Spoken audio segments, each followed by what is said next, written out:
കരുണയെക്കുറിച്ചൊക്കെ നമ്മൾ ധ്യാനിക്കുമ്പോൾ കർത്താവ് കരുണ കാണിച്ചതിനെ കുറിച്ച് മാത്രം ധ്യാനിച്ചാൽ പോരല്ലോ. പിന്നെന്ത് ചെയ്യണം? പിന്നെന്തിനാ തിരുനാൾ ആഘോഷിക്കുന്നത്? നമ്മളും കരുണ കാണിക്കണം. നമ്മളും കരുണ കാണിക്കണം. ഇനി അങ്ങനെ കരുണ കാണിക്കാനുള്ള 3 വഴികളെ കുറിച്ചാണ് വിശുദ്ധ ഫൗസ്റ്റീന ഈ ഡയറിയിൽ 742 ഖണ്ഡികയിൽ, നിങ്ങൾ തിരിച്ചു ചെന്ന് വീട്ടിൽ ചെന്ന് ഈ ഡയറിയൊക്കെ എടുത്ത് നോക്കുവാണെങ്കിൽ തെറ്റിപ്പോകാതിരിക്കുകയാണ് ഞാൻ ആ ഖണ്ഡിക പറയുന്നത്. 742 ഖണ്ഡികയിൽ കരുണ കാണിക്കാനുള്ള 3 പ്രധാനപ്പെട്ട വഴികളെ കുറിച്ച് പറയുന്നുണ്ട്. ഇത് ചെയ്യുമ്പോൾ നമ്മൾ കരുണയുടെ പൂർണ്ണതയിലേക്കെത്തും. ഈ ഈശോ കാൽവരി കുരിശിൽ വെളിപ്പെടുത്തിയ ഒരു കരുണയുണ്ട്. ആ കരുണ നമ്മുടെ ജീവിതത്തിൽ അതിൻ്റെ പൂർണ്ണതയിലേക്ക് എത്തണമെങ്കിൽ കാൽവരിയിൽ വെളിപ്പെടുത്തിയ അതേ കരുണ നമ്മുടെ ജീവിതത്തിൽ വെളിപ്പെടുത്താനുള്ള 3 വഴികളെ കുറിച്ചാണ് വിശുദ്ധ ഫൗസ്റ്റീന പറഞ്ഞിരിക്കുന്നത്. നിന്റെ സഹോദരങ്ങളോട് കരുണയോടെ വർത്തിക്കാൻ 3 വഴികൾ ഞാൻ കാണിച്ചു തരാം. എന്തൊക്കെയായിരിക്കും ആ 3 വഴികൾ? എന്തൊക്കെയായിരിക്കും ആ 3 വഴികൾ? നമുക്ക് എങ്ങനെയൊക്കെ കരുണ കാണിക്കാൻ പറ്റും? അല്ലെങ്കിൽ കുരിശിലേക്ക് നോക്കിയാൽ കുരിശിൽ ഈശോ എങ്ങനെയാണ് കരുണ കാണിച്ചത്? പോരട്ടെ, കുറച്ച് കാര്യങ്ങൾ നമ്മൾ അറിയേണ്ടതുണ്ട്. എല്ലാ വർഷവും കരുണയുടെ തിരുനാളിൽ നമ്മൾ നന്നായിട്ടൊക്കെ ഒരുങ്ങുന്നുണ്ട്, നന്നായിട്ട് പ്രാർത്ഥിച്ചൊരുങ്ങുന്നുണ്ട്. ഇത് പോരാ. ഇതിനേക്കാളൊക്കെ എന്തെങ്കിലുമൊക്കെ നാളെ ഞാനിപ്പോൾ വായിക്കുമ്പോൾ നിങ്ങൾക്ക് മനസ്സിലാവും. നാളെ കരുണയുടെ ഒരു പ്രവൃത്തി നിർബന്ധമായിട്ട് ചെയ്യണം. ആഘോഷിച്ചാൽ മാത്രം പോരാ, ആഘോഷം ഉണ്ടായാൽ മാത്രം പോരാ, എന്തെങ്കിലും ഒരു കരുണയുടെ പ്രവൃത്തി. നമുക്കറിയാം കരുണയുടെ പ്രവൃത്തികൾ, കാരുണ്യ പ്രവൃത്തികൾ 7 എന്നൊക്കെ പറഞ്ഞുകൊണ്ട് നമ്മൾ വായിക്കുന്നുണ്ടല്ലേ. ആത്മീയ കാരുണ്യ പ്രവൃത്തികളുണ്ട്. ഇതിലേതെങ്കിലും ഒരു കാരുണ്യത്തിൻ്റെ പ്രവൃത്തി നമ്മൾ ചെയ്യണം. അത് പോട്ടെ, നമ്മൾ കരുണ കാണിക്കാനുള്ള വഴികൾ എന്തൊക്കെയാണ് പറ? എങ്ങനെയൊക്കെ നമ്മുടെ അയൽക്കാരനോട് കരുണ കാണിക്കാൻ പറ്റും? വേഗം പോരട്ടെ, സമയമില്ല നമുക്ക്. ഇനി നമുക്ക് ദിവ്യകാരുണ്യ ആരാധനയുണ്ട്. അത് കഴിഞ്ഞ് നമ്മൾ ഇച്ചിരി നേരത്തെ നിർത്തും. എന്നിട്ട് നമുക്ക് വിശുദ്ധ കരുണയുടെ ഫൗസ്റ്റീന കർത്താവ് വെളിപ്പെടുത്തി കൊടുത്ത ദൈവകരുണയുടെ ഛായാചിത്രം കൊണ്ട് ഒരു പ്രദക്ഷിണവും നമുക്കിന്നുണ്ട്. തിരുനാളിനോട് ഒരുക്കമായിട്ട് നടക്കുന്ന കൺവെൻഷൻ ആയതുകൊണ്ട്. Praise the Lord. ഹല്ലേലൂയ. പോരട്ടെ. Hallelujah, hallelujah. അപ്പോൾ സഹോദരനോട് കരുണ കാണിക്കാനുള്ള വഴികളാണ് ഞാൻ നിങ്ങളോട് ചോദിക്കുന്നത്. നിങ്ങൾ കരുണ കാണിച്ചിട്ടില്ലേ? നിങ്ങളുടെ ഇരിപ്പും മട്ടം കൊണ്ട് കഴിഞ്ഞാൽ ഞങ്ങൾ ഇന്ന് വരെ ആരോടും ഒരു കരുണ കാണിച്ചിട്ടില്ല അച്ഛാ, പിന്നെ ഞങ്ങൾ എങ്ങനെ കരുണ കാണിക്കാനുള്ള വഴികളെ കുറിച്ച് പറയുന്നതെന്ന് വിചാരിക്കുമല്ലോ. എങ്ങനെയാണ് നമുക്ക് നമ്മുടെ അല്ലെ കരുണ? ഞാൻ പറഞ്ഞു, റോമ 5:8 പറഞ്ഞു, നാം പാപികളായിരിക്കെ, നമ്മൾ യോഗ്യരല്ലാതിരിക്കെ, നമ്മൾ അർഹരല്ലാതിരിക്കെ ദൈവം നമ്മെ സ്നേഹിച്ചു. അതാണ് ദൈവം നമ്മോട് കാണിച്ച കരുണ. ഒരു യോഗ്യത ഇല്ലാതിരുന്നിട്ടും ദൈവം നമ്മെ സ്നേഹിച്ചു. സ്നേഹിക്കപ്പെടാൻ അർഹരല്ലാതിരുന്നിട്ടും ദൈവം നമ്മെ സ്നേഹിച്ചു. ആ കരുണയാണ് കാൽവരി കുരിശിൽ പിതാവായ ദൈവം പുത്രനിലൂടെ നമുക്കായി ലോകത്തിൻ്റെ മേൽ വെളിപ്പെടുത്തിയ ഏറ്റവും ശക്തമായ കരുണയുടെ ഭാവം. അതിനപ്പുറത്തേക്ക് നമുക്ക് കരുണയെക്കുറിച്ച് ചിന്തിക്കാനില്ല. ഹല്ലേലൂയ. ഇനി നിങ്ങളുടെ മനസ്സും ചിന്തകളൊക്കെ കുരിശിലേക്ക് കൊണ്ടുവരികയാണ്. കുരിശിൽ ഈശോ വെളിപ്പെടുത്തിയ കരുണ ഏതെല്ലാം രീതിയിലാണ് ഈശോ തൻ്റെ കരുണ കുരിശിൽ വെളിപ്പെടുത്തിയെന്ന് ചിന്തിച്ചാൽ പ്രശ്നം തീരും. മനസ്സിലാക്കാൻ എളുപ്പം. എങ്ങനെയൊക്കെയാണ് ഈശോ കുരിശിൽ കിടന്നുകൊണ്ട് പിതാവേ ഇവർ ചെയ്യുന്നത് അറിയുന്നില്ല, ഇവരോട് ക്ഷമിക്കണമേ. അപ്പോൾ ഈശോ കുരിശിൽ കിടക്കുമ്പോൾ തൻ്റെ അയൽക്കാർ ഫ്രണ്ടിലുണ്ട്, വേദനിപ്പിച്ചവരുണ്ട്, മുറിപ്പെടുത്തിയവരുണ്ട്. ഏതെല്ലാം രീതിയിൽ വേദനിപ്പിക്കാവോ, നമ്മുടെ ഭാഷയിൽ പറഞ്ഞാൽ അങ്ങനെ വേദനിപ്പിച്ചവരെവിടെയുണ്ട്? ഈശോയുടെ മുമ്പിലുണ്ട്. അവരെ നോക്കിക്കൊണ്ടാണ് ഈശോ പറയുന്നത് എന്ത്? പിതാവ് ഇവരോട് ക്ഷമിക്കണമേ. ഹല്ലേലൂയ. ശ്രദ്ധിച്ചേ, സംസാരത്തിൽ ഈശോ കുരിശിൽ കിടന്നുകൊണ്ട് തന്നെ വേദനിപ്പിച്ചവരോട് കരുണ കാണിച്ചു. ഈശോ അവർക്ക് വേണ്ടി പ്രാർത്ഥിക്കുകയും കൂടി ചെയ്തു അല്ലേ? അവർക്ക് വേണ്ടി പ്രാർത്ഥിക്കുകയും കൂടി ചെയ്തു. കർത്താവ് ഇവർ ചെയ്യുന്നത് എന്തെന്ന് ഇവർ അറിയുന്നില്ല, ഇവരോട് ക്ഷമിക്കണമേ എന്ന് പറഞ്ഞുകൊണ്ട് ഈശോ അവർക്ക് വേണ്ടി പ്രാർത്ഥിച്ചു. ഇപ്പൊ സംസാരത്തിൽ ഈശോ വളരെ കരുണാർദ്രമായ ഇടപെടലായിരുന്നു കുരിശിൽ കിടന്ന്. പ്രാർത്ഥനയിലൂടെ ഈശോ കരുണ കാണിച്ചു. പിന്നെ കുരിശിൽ പിടഞ്ഞു മരിച്ചുകൊണ്ടിരിക്കുക എന്ന് പറഞ്ഞാൽ ആത്യന്തികമായി പ്രവർത്തികളിലൂടെ ഈശോ പറഞ്ഞു, ജീവിതം കൊണ്ട് പറഞ്ഞതൊക്കെ കാൽവരി കുരിശിൽ തൂങ്ങിക്കിടന്നുകൊണ്ട് പ്രവർത്തികളിലൂടെ അവൻ തൻ്റെ സഹോദരങ്ങളോട്, ലോകത്തോട് കരുണ കാണിച്ചു. അതാണ് വിശുദ്ധ ഫൗസ്റ്റീന പറയുന്നത്. ഞാൻ ഇനി വായിക്കാം, അപ്പോൾ നിങ്ങൾക്കത് മനസ്സിലാകും. നിന്റെ സഹോദരങ്ങളോട് കരുണയോടെ വർത്തിക്കാൻ 3 വഴികൾ ഞാൻ കാണിച്ചു തരാം. ഒന്നാമത്തത് പ്രവൃത്തിയിലൂടെ, രണ്ടാമത്തത് വാക്കുകളിലൂടെ, മൂന്നാമത്തത് പ്രാർത്ഥനയിലൂടെ. ഈ 3 പദവികളും ഉൾക്കൊള്ളുമ്പോഴാണ് കരുണ പൂർണ്ണതയിലെത്തുന്നത്. സംസാരത്തിൽ നമ്മൾ കരുണ കാണിക്കും, പ്രവൃത്തിയിൽ ഒരു കരുണയില്ല. അപ്പോഴോ ചിലവരൊക്കെ, ഞാൻ പലയിടങ്ങളിൽ പ്രത്യേകിച്ച് ഇടവകയുമായി ബന്ധപ്പെട്ട ദേവാലയങ്ങളിലൊക്കെ ചെന്ന് കഴിയുമ്പോൾ ഭയങ്കര സംസാരം. നമ്മൾ പറയും ഭയങ്കരമായിട്ട് വാചകടിക്കാൻ ഭയങ്കര, അത് വച്ചോ, നമ്മൾ അത് ചെയ്യണം, ഇത് ചെയ്യണം, നമ്മൾ അങ്ങനെ പോരാ, ഇങ്ങനെ പോരാ, ഇങ്ങനെ പോരാ, ഇതെല്ലാം പറയും. ഇതെല്ലാം കഴിഞ്ഞ് വികാരിച്ചനായിട്ട് സംസാരിക്കാനിരിക്കുമ്പോഴായിരിക്കും വികാരിച്ചൻ പറയുന്നത്, അച്ഛാ ആ പറഞ്ഞ ടീമുണ്ടല്ലോ, ഈ പറച്ചിൽ മാത്രമേ ഉള്ളൂ, ഒരു കാര്യം ചെയ്യാന. ഭയങ്കര സംസാര പുള്ളി. നമ്മൾ അത് ചെയ്യണം, നമ്മൾ ഇടവകയായിട്ട് പാവപ്പെട്ടവരെ സഹായിക്കണം, ഇടവകയായിട്ട് അത് ചെയ്യണം. പുള്ളി ചിലപ്പോൾ മാസം 50 രൂപയായിരിക്കും ഇടവകയ്ക്ക് കൊടുക്കേണ്ടത്, അതുപോലും കൊടുക്കാത്ത ടീമാ. സംസാരിക്കാൻ ഭയങ്കര ആവേശമാണ്. ഇപ്പൊ സംസാരത്തിൽ ചിലപ്പോൾ നമ്മൾ വലിയ കരുണാർദ്രമായിട്ട് സംസാരിക്കും. സ്നേഹിക്കണം, ക്ഷമിക്കണം, നമ്മൾ വിട്ടുകൊടുക്കണം, മനസ്സിലാക്കണം, അതൊക്കെ പറഞ്ഞ് നമ്മൾ വളരെ കരുണാർദ്രമായിട്ട് സംസാരിക്കും. നമ്മുടെ ജീവിതമായിട്ടൊരു പ്രവൃത്തി വരുമ്പോ എന്തോ നമ്മൾ പറയും, പാവപ്പെട്ടവർ കാണുമ്പോൾ നമ്മൾ പറയും, അയ്യോ നമ്മളവരെ സഹായിക്കണം കേട്ടോ, നമ്മൾ സ്നേഹിക്കണം കേട്ടോ, ക്ഷമിക്കണം കേട്ടോ, കരുണ കാണിക്കണം കേട്ടോ. നമ്മുടെ മുമ്പിൽ, നമ്മുടെ വീട്ടുമുറ്റത്ത്, നമ്മുടെ മുമ്പിൽ ഒരാൾ കൈനീട്ടി വരുമ്പോൾ ഇതെല്ലാം പോവും, കംപ്ലീറ്റ് പോവും. നമ്മൾ വാതിലടച്ച് ജനലും കുറ്റിയിട്ട് കർട്ടനും ഇട്ട് നമ്മളിടയ്ക്ക് കർട്ടനെ കൊണ്ട് ഇങ്ങനെ ഒളിഞ്ഞു നോക്കും. എന്താ നോക്കുന്നേ? പോയോന്നറിയാനായിട്ട് നമ്മളൊന്ന് പയ്യെ ഇത് കഴിഞ്ഞിട്ട് പയ്യെ ഇങ്ങനെ കർട്ടൻ മാറ്റി നോക്കും. ഇല്ലില്ല, പോയില്ലെന്ന് പറയും. എന്നിട്ട് പിന്നെ കുറച്ചുകൂടി കഴിയുമ്പോൾ നോക്കും, ആ പോയി. അത് നമ്മൾ വാതിലൊക്കെ തുറക്കും. എന്നിട്ട് നമ്മൾ മുട്ടുകുത്തിയിട്ട് അന്ന് 3 മണി സമയം, ഈ 3 മണി സമയം വാടി കരണക്കൊന്തയല്ല. എന്നിട്ട് ജീവിത പങ്കാളിയെ വിളിച്ചിട്ട് മുട്ടുകുത്തിയിട്ട്, കർത്താവേ ഞങ്ങളുടെ മേലും ലോകം മുഴുവൻ്റെ മേലും കരുണയായിരിക്കണേ. 1/2 മണിക്കൂർ മുട്ടേ നിന്ന് കരുണക്കൊന്തയും ചെല്ലും. സംസാരത്തിൽ നമ്മൾ നന്നായിട്ട് കരുണ കാണിക്കുന്നവരാണ്. ഹല്ലേലൂയ. സർവ്വത് പറഞ്ഞേ ഹല്ലേലൂയ. അപ്പൊ ഫൗസ്റ്റീന പറയാണ്, സംസാരത്തിലും പ്രവൃത്തിയിലും പ്രാർത്ഥനയിലും നാം കരുണ കാണിക്കണം. 3 കാര്യങ്ങൾ വളരെ പ്രധാനപ്പെട്ടതാണ്.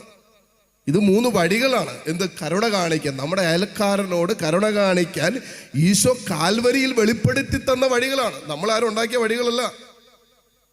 ഈശോ തന്നെ കാൽവരിയുടെ നെറുകയിൽ 3 ആണികളിൽ തൂങ്ങിക്കിടന്ന് കഠിന വേദനയുടെ സഹനത്തിന്റെ വേളകളിലും ഈശോ തൻ്റെ ജീവിതം കൊണ്ട് വെളിപ്പെടുത്തി തന്ന 3 വഴികളാണ് വിശുദ്ധ ഫൗസ്റ്റീന പറയുന്നത്. കാരണം അതേ ആത്മാവ് തൻ്റെ ആത്മാവിലേക്ക് വെളിപ്പെടുത്തി കൊടുത്താണ്. എന്നിട്ട് കൂട്ടിച്ചേർക്കുകയാണ്, അപ്പോൾ ഈ 3 പദവികളും ഉൾക്കൊള്ളുമ്പോഴാണ് കരുണ പൂർണ്ണതയിലെത്തുന്നത്. അപ്പോൾ അത് ആർക്കും ചോദ്യം ചെയ്യപ്പെടാൻ സാധിക്കാത്ത വിധം എൻ്റെ നേരെയുള്ള സ്നേഹത്തിൻ്റെ സാക്ഷ്യവുമാവും. ഇപ്പൊ നമ്മൾ അതിൻ്റെ പേരിൽ നമ്മൾ ആർക്കും കുറ്റപ്പെടുത്താൻ പറ്റില്ല, നമ്മളെ ആർക്കും ചോദ്യം ചെയ്യാൻ പറ്റില്ല. കാരണം എന്താ? നമ്മൾ സംസാരത്തിൽ മാത്രമല്ല, സംസാരത്തിലും പ്രവൃത്തിയിലും പ്രാർത്ഥനയിലും കരുണ കാണിക്കുന്നത്. ഞാൻ അതേക്കുറിച്ച് പറയും. വിശുദ്ധ ഗ്രന്ഥത്തിലൊക്കെ നമുക്ക് വളരെ മനോഹരമായ സാക്ഷ്യങ്ങൾ ഇതിനകത്തുണ്ട്. സംസാരത്തിലൂടെ കരുണ കാണിക്കേണ്ടതിൻ്റെ, പ്രവൃത്തിയിലൂടെ കരുണ കാണിക്കേണ്ട, പ്രാർത്ഥനയിലൂടെ കരുണ കാണിച്ചതൊക്കെ വിശുദ്ധ ഗ്രന്ഥത്തിൽ നമുക്ക് കാണാൻ പറ്റും. എന്നിട്ട് വിശുദ്ധ പൗലോസ് കൂട്ടിച്ചേർക്കുകയാണ്, ഈ വിധത്തിലാണ് ഒരാത്മാവ് എൻ്റെ കരുണയെ ആദരിക്കുകയും മഹത്വപ്പെടുത്തുകയും ചെയ്യുന്നത്. അപ്പം എങ്ങനെയാണ് ഒരാത്മാവ് ദൈവത്തിൻ്റെ കരുണയെ ആദരിക്കുന്നത്, ദൈവത്തിൻ്റെ കരുണയെ മഹത്വപ്പെടുത്തുന്നതെന്ന് ചോദിച്ചാൽ പ്രാർത്ഥനയിലൂടെ.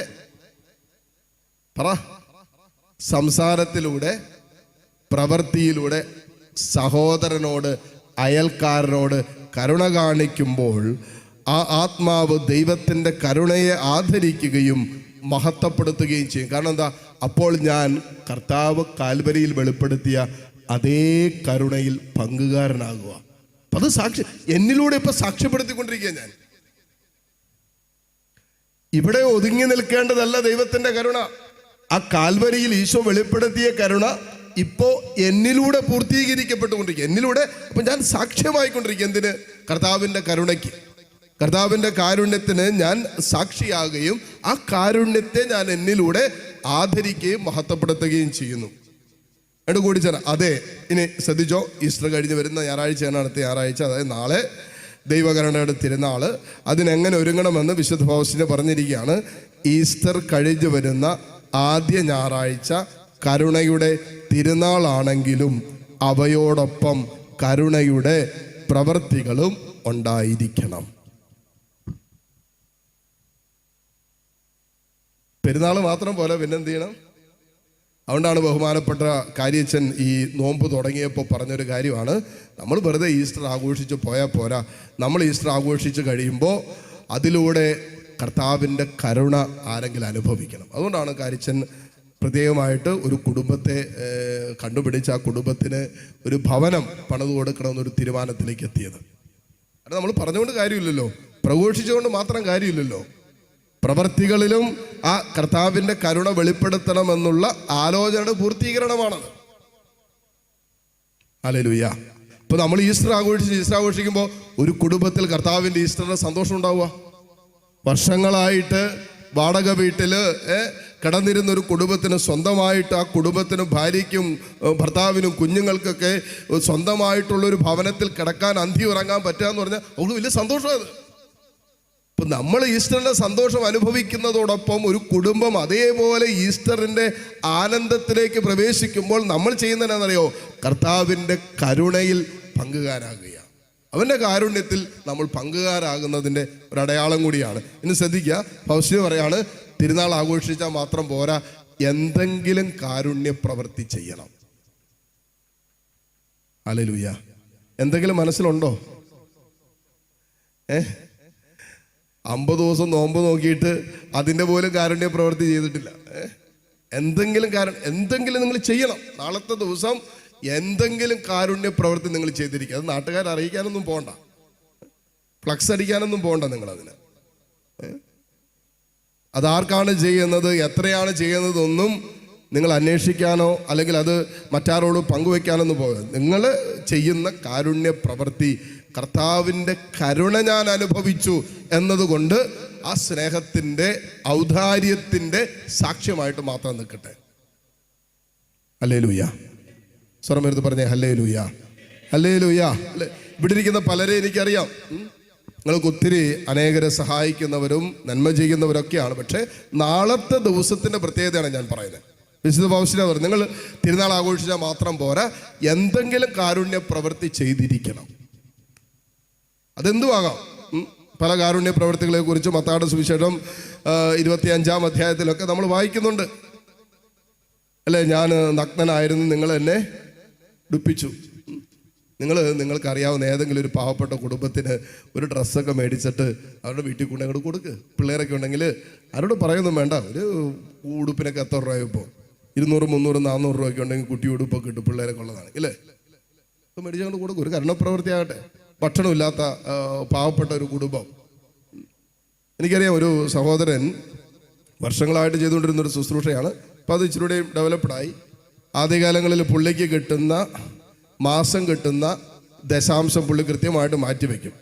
ഇന്നൊന്നും വലിയ ശമ്പളമൊന്നും അല്ല, വർഷങ്ങൾക്ക് മുമ്പാണ്, ഇപ്പോഴും തുറന്നുകൊണ്ടിരിക്കുന്ന ഒരു ശുശ്രൂഷയാണ്. അപ്പോൾ ദശാംശം മാറ്റിവെക്കും. മാറ്റിവെച്ചിട്ട് ചിലപ്പോൾ അതൊരു 10, 30, 35 ഒക്കെ ഈ പൊതിച്ചോറുണ്ടാക്കാനായിട്ട് ചിലപ്പോൾ 30, 40 രൂപയ്ക്കൊക്കെ ഒരു പൊതിച്ചോറ് കിട്ടും, അത്യാവശ്യം കറിയൊക്കെ ആയിട്ട്. അങ്ങനെ പൊതിച്ചോറുണ്ടാക്കാനും മേടിക്കും. എന്നിട്ട് മാസത്തിൻ്റെ അവസാനം അല്ലെങ്കിൽ അവധിയുള്ള ദിവസം ആ മാസം കിട്ടിയ ദശാംശം മാറ്റി വെച്ച് ഒരു ഹോട്ടലിൽ കൊടുത്ത് പൊതിച്ചോറായിട്ട് റെഡിയാക്കി മേടിച്ചിട്ട് പുള്ളി എന്ത് ചെയ്യുന്നറിയാമോ? സ്കൂട്ടറിൽ വെച്ച് കോട്ടയത്തേക്ക് പോകും. കോട്ടയത്തേക്ക് പോയിട്ട് അവിടെ ഒരു നേരത്തെ ഭക്ഷണത്തിന് വേണ്ടി കാത്തിരിക്കുന്ന വഴിത്തിണ്ണകളിലും വഴിയോരങ്ങളിലൊക്കെ കാത്തിരിക്കുന്നവരുണ്ട്. അവരുടെ മുമ്പിലേക്ക് പൊതിച്ചോറ് കൊണ്ടുപോയി വെച്ചു കൊടുത്തിട്ട് ഒരു ചെറിയൊരു പുഞ്ചിരിയൊക്കെ പാസ്സാക്കി ഈശോ അനുഗ്രഹിക്കട്ടെ എന്ന് പറഞ്ഞ് വെച്ചു കൊടുത്തിട്ട് വേറൊന്നും സംസാരിക്കാൻ നിൽക്കില്ല. എവിടെ നിന്നാണ്, എന്താണ്, ആരാണ്, ഒന്നുമില്ല. അവരുടെ മുമ്പിൽ കൊണ്ട് വെച്ച് ഈശോ അനുഗ്രഹിക്കട്ടെ എന്ന് പറഞ്ഞ് വെച്ചു കൊടുത്തിട്ട് പോരും. അങ്ങനെ ഈ 30 പൊതിയുണ്ടെങ്കിൽ 30, 35 35, എത്ര പൊതിയുണ്ടോ അത് ഈ കോട്ടയത്ത് ഒരു റൗണ്ട് കറങ്ങി തിരിച്ചു വരുമ്പോഴേ ഇത് തീരും. അവിടെ അത്രയും പേര് നമ്മൾ നോക്കിയാൽ കാണാൻ പറ്റും. ഒരു നേരത്തെ ഭക്ഷണത്തിന് വേണ്ടി ഭിക്ഷ യാചിക്കുന്നവരുണ്ട്. ഹല്ലേലൂയ. ഇത് ഞാൻ പറഞ്ഞത് നമ്മൾ എന്ത് ചെയ്യണമെന്നുള്ളതല്ല, നമ്മൾ ചെയ്യുന്ന പ്രവർത്തികൾ മറ്റൊരാൾ അറിയാതെ ചെയ്യാൻ പറ്റുമോ? കർത്താവ് പോലും പറഞ്ഞില്ലേ, നിങ്ങൾ ദാനധർമ്മം കൊടുക്കുമ്പോൾ എന്ത് ചെയ്യണം? നിങ്ങളുടെ വലത് കൈ ചെയ്യുന്നത് ഇടത് കൈയെ അറിയട്ടെ. നമ്മൾ ഈ കാലഘട്ടത്തിൽ കണ്ടുകൊണ്ടിരിക്കുന്ന വല്ലാത്തൊരു പ്രവണത. അതുകൊണ്ടാണ് നമ്മൾ ഈ കഴിഞ്ഞ വർഷങ്ങളിലൊക്കെ വീട് വെച്ച് കൊടുത്തു. നിങ്ങൾക്കറിയാവോ ആർക്കാ വീട് വെച്ച് കൊടുത്തതെന്ന്? നമ്മൾ എത്ര കുട്ടികളെ പഠിപ്പിക്കുന്നുണ്ട്, നിങ്ങൾക്ക് ആർക്കെങ്കിലും അറിയാവോ? ഒരു മനുഷ്യനും അറിയത്തില്ല. നമ്മൾ ഗ്യാരിശോധി മാസികയുണ്ട്, നമുക്ക് ഫേസ്ബുക്ക് ഉണ്ട്, യൂട്യൂബ് ഉണ്ട്, ഇൻസ്റ്റഗ്രാം ഉണ്ട്.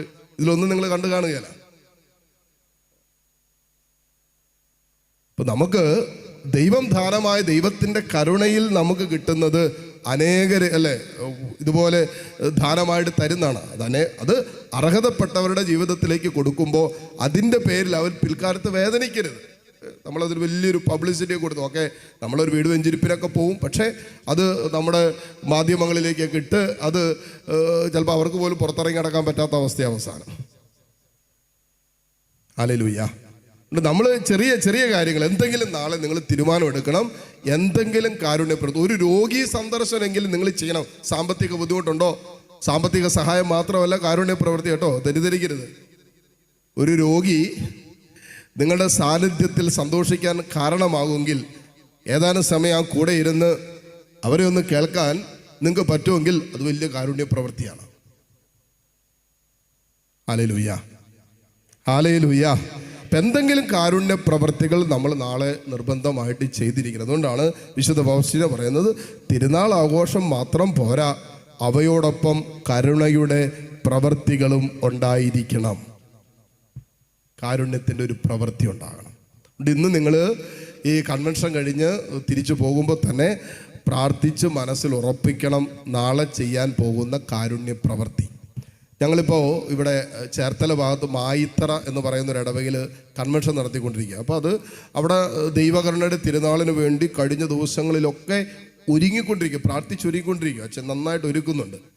ഈ കരുണയുടെ ഭാഗമായിട്ട് വികാരിച്ചൻ ചെയ്യുന്നൊരു പ്രവൃത്തി എന്നാണെന്നറിയോ? കാരുണ്യ പ്രവൃത്തിയായിട്ട് അവരെ കൊണ്ട് ചെയ്യിപ്പിക്കുന്നത് കാരുണ്യത്തിൻ്റെ അപ്പം എന്ന് പറഞ്ഞ് ഒരു ബേക്കറിയിൽ ഒരു അപ്പം പറഞ്ഞിട്ടുണ്ട്.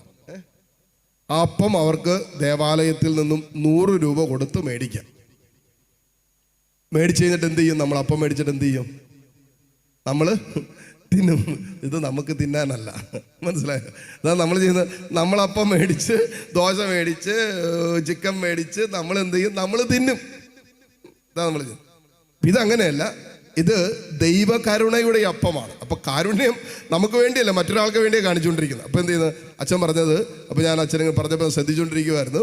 അച്ഛൻ അനൗൺസ്മെന്റ് നടത്തിയപ്പോൾ ഈ അപ്പം മേടിച്ചിട്ട് നിങ്ങൾ ഇടവകയിലെ തന്നെ ഏതെങ്കിലും ഒരു കുടുംബത്തെ ഈ ദിവസം ദത്തെടുത്ത് അവർക്ക് വേണ്ടി പ്രാർത്ഥിക്കണം. എന്നിട്ട് നിങ്ങൾ അവരുടെ വീട്ടിൽ ചെന്ന് ഈ അപ്പവുമായിട്ട് ചെന്ന് ആ കുടുംബത്തോടൊപ്പം ഈ അപ്പം മുറിക്കണം. എന്നിട്ട് ആ ഭവനത്തിലിരുന്ന് ഒരു കരുണക്കൊന്ത ചൊല്ലി ആ കുടുംബത്തിന് വേണ്ടി പ്രാർത്ഥിക്കണം. നമ്മൾ അപ്പം മേടിച്ച് എന്നിട്ട് എന്ത് ചെയ്ത്? കണ്ടോ? അത് വലിയൊരു കാരുണ്യ പ്രവൃത്തിയായിട്ടൊന്നും കാണില്ല. പക്ഷെ ആ കർത്താവിൻ്റെ കാരുണ്യ പ്രവൃത്തികളുടെ ആ ഒരു സ്പിരിറ്റ്, ആ ഒരു ചൈതന്യം നമുക്ക് കൊടുക്കും. കാരണം എന്താ? ഞാൻ ഈ അപ്പം മേടിച്ചിട്ട് എനിക്ക് തിന്നാൻ പറ്റണില്ല. ഞാൻ 100 രൂപ മുടക്കി ഞാൻ ഈ അപ്പം മേടിച്ചിട്ട് ഞാൻ ഈ അപ്പം കൊണ്ടുപോയിക്കൊണ്ട് എൻ്റെ ഇടവകയിലുള്ള മറ്റൊരു ഭവനത്തിൽ ചെന്ന് ആ കുടുംബത്തോടൊപ്പം ആ അപ്പം മുറിക്കുകയും കുടുംബത്തോടൊപ്പം പ്രാർത്ഥിക്കുകയും ചെയ്തുകൊണ്ടാണ് ഞാൻ കരുണയുടെ ദിവസം ഇറങ്ങിപ്പോകും. അപ്പോൾ നാളത്തെ ഉച്ച കഴിഞ്ഞിട്ടുള്ള ശുശ്രൂഷ അച്ഛൻ അങ്ങനെ ക്രമീകരിച്ചുകൊണ്ട് ഇന്ന് ധ്യാനം തീരും. ഹല്ലേലൂയ. അപ്പോൾ അത് ഒരു കാരുണ്യത്തിൻ്റെ ചെറിയ പ്രവൃത്തിയാണെങ്കിൽ കാരുണ്യത്തിൻ്റെ പ്രവൃത്തിയാണ്.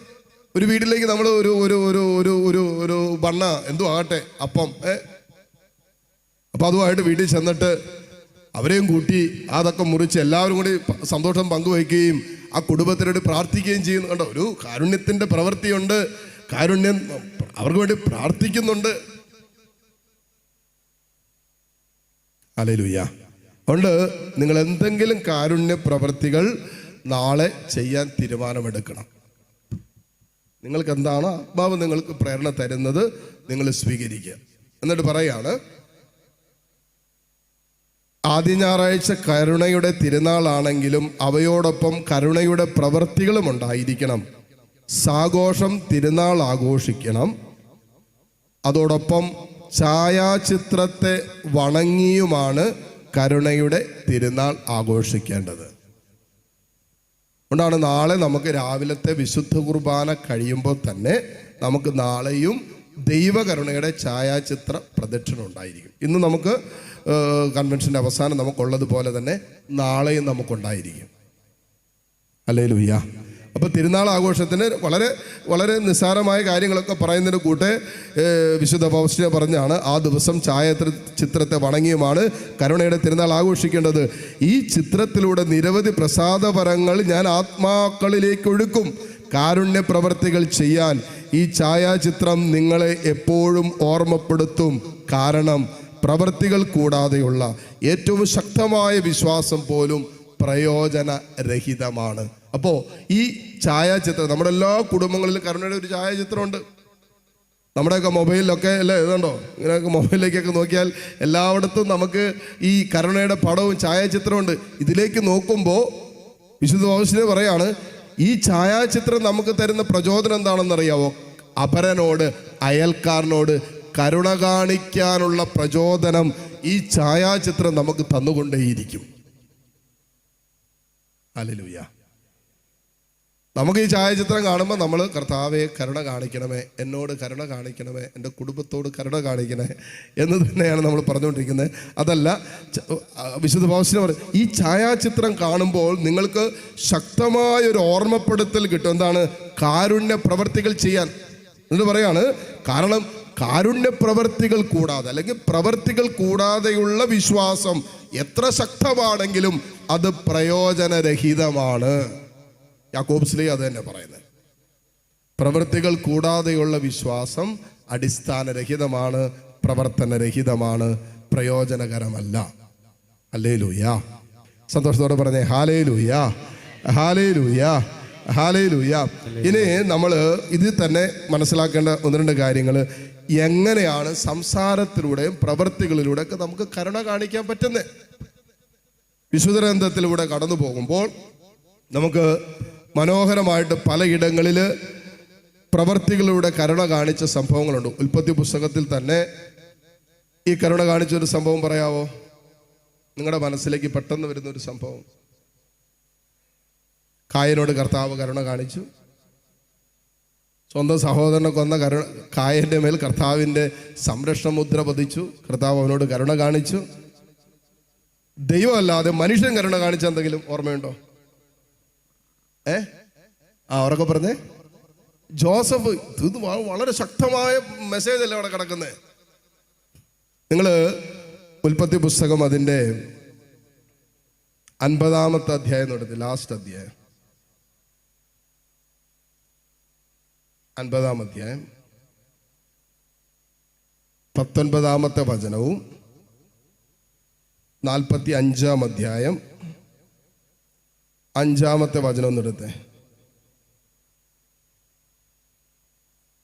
ഉൽപ്പത്തി 45-ന്റെ 5-ഉം 50-ന്റെ 19-20.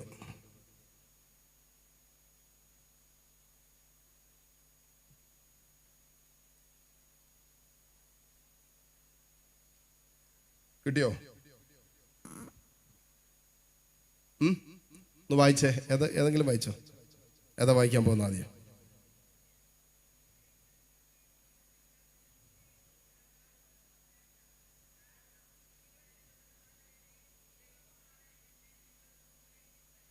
ആ 45 വായിച്ചേ. 45:5 പറയാണ്, എന്നെ ഇവിടെ വിറ്റതോർത്ത് നിങ്ങൾ വിഷമിക്കേണ്ട. സഹോദരങ്ങളോട് പറയാണ്, സഹോദരങ്ങൾ നെറികേടാണ് കാണിച്ചത് അല്ലേ? കൂടപ്പുറപ്പിനെ കാശിന് വേണ്ടി വിറ്റ് ആദ്യം കിടത്തി തള്ളിയിട്ട് പിന്നെ അവിടെ നിന്ന് എടുത്ത് വിറ്റു. നമ്മളിപ്പോൾ വിൽപ്പനയൊന്നുമില്ല, പക്ഷേ ഭാഗുടമ്പഴിയുടെ സമയത്ത് കാശിന് വേണ്ടിയിട്ട് സെയിം കലാപരിപാടികൾ ഇപ്പോഴും നടക്കുന്നുണ്ട്.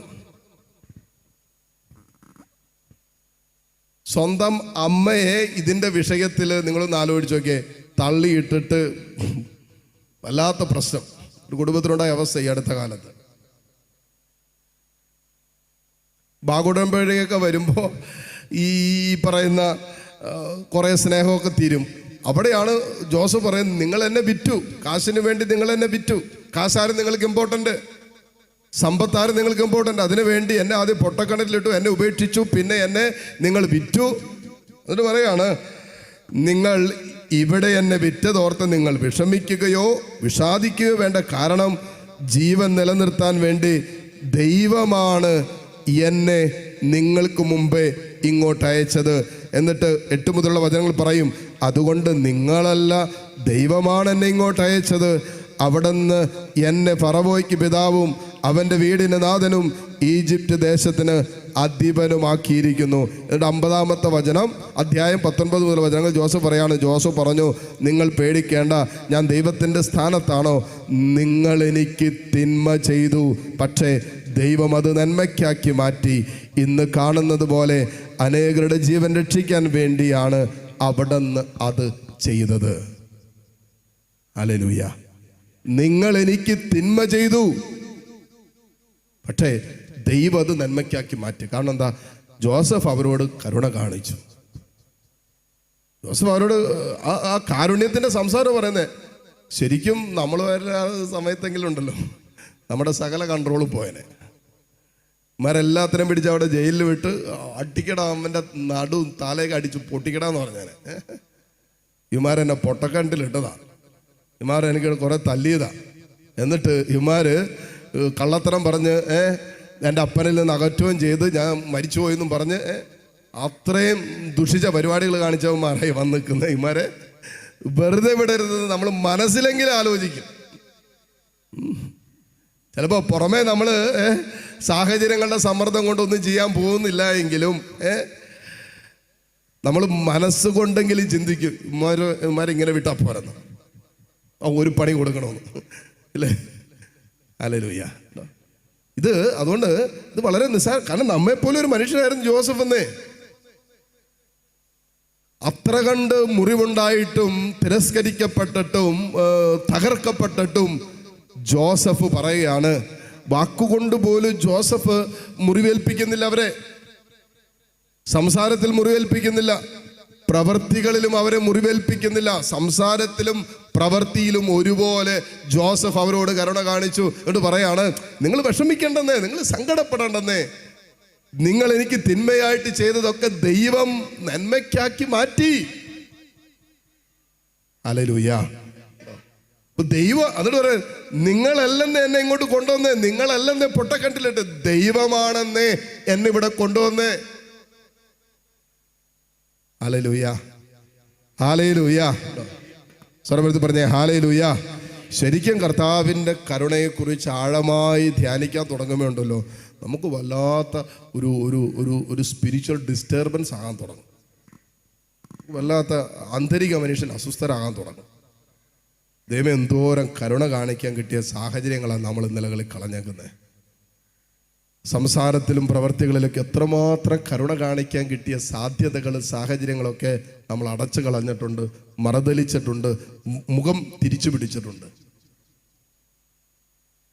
ഇതൊക്കെ നമ്മൾ ഓർക്കാൻ തുടങ്ങുമ്പോണ്ടല്ലോ നമുക്ക് വല്ലാത്ത ഭാരം ഉണ്ടാവും, കാരണം കർത്താവ് തൻ്റെ ഇതവിടെ നിൽക്കട്ടെ, നമ്മൾ തിരിച്ചു വരും. മത്തായിയുടെ സുവിശേഷത്തിലേക്ക് ഒന്ന് വന്നേ. മത്തായിയുടെ സുവിശേഷം അതിൻ്റെ 5-ാം അധ്യായം 7-ാമത്തെ വചനം ഒന്ന് വായിച്ചേ.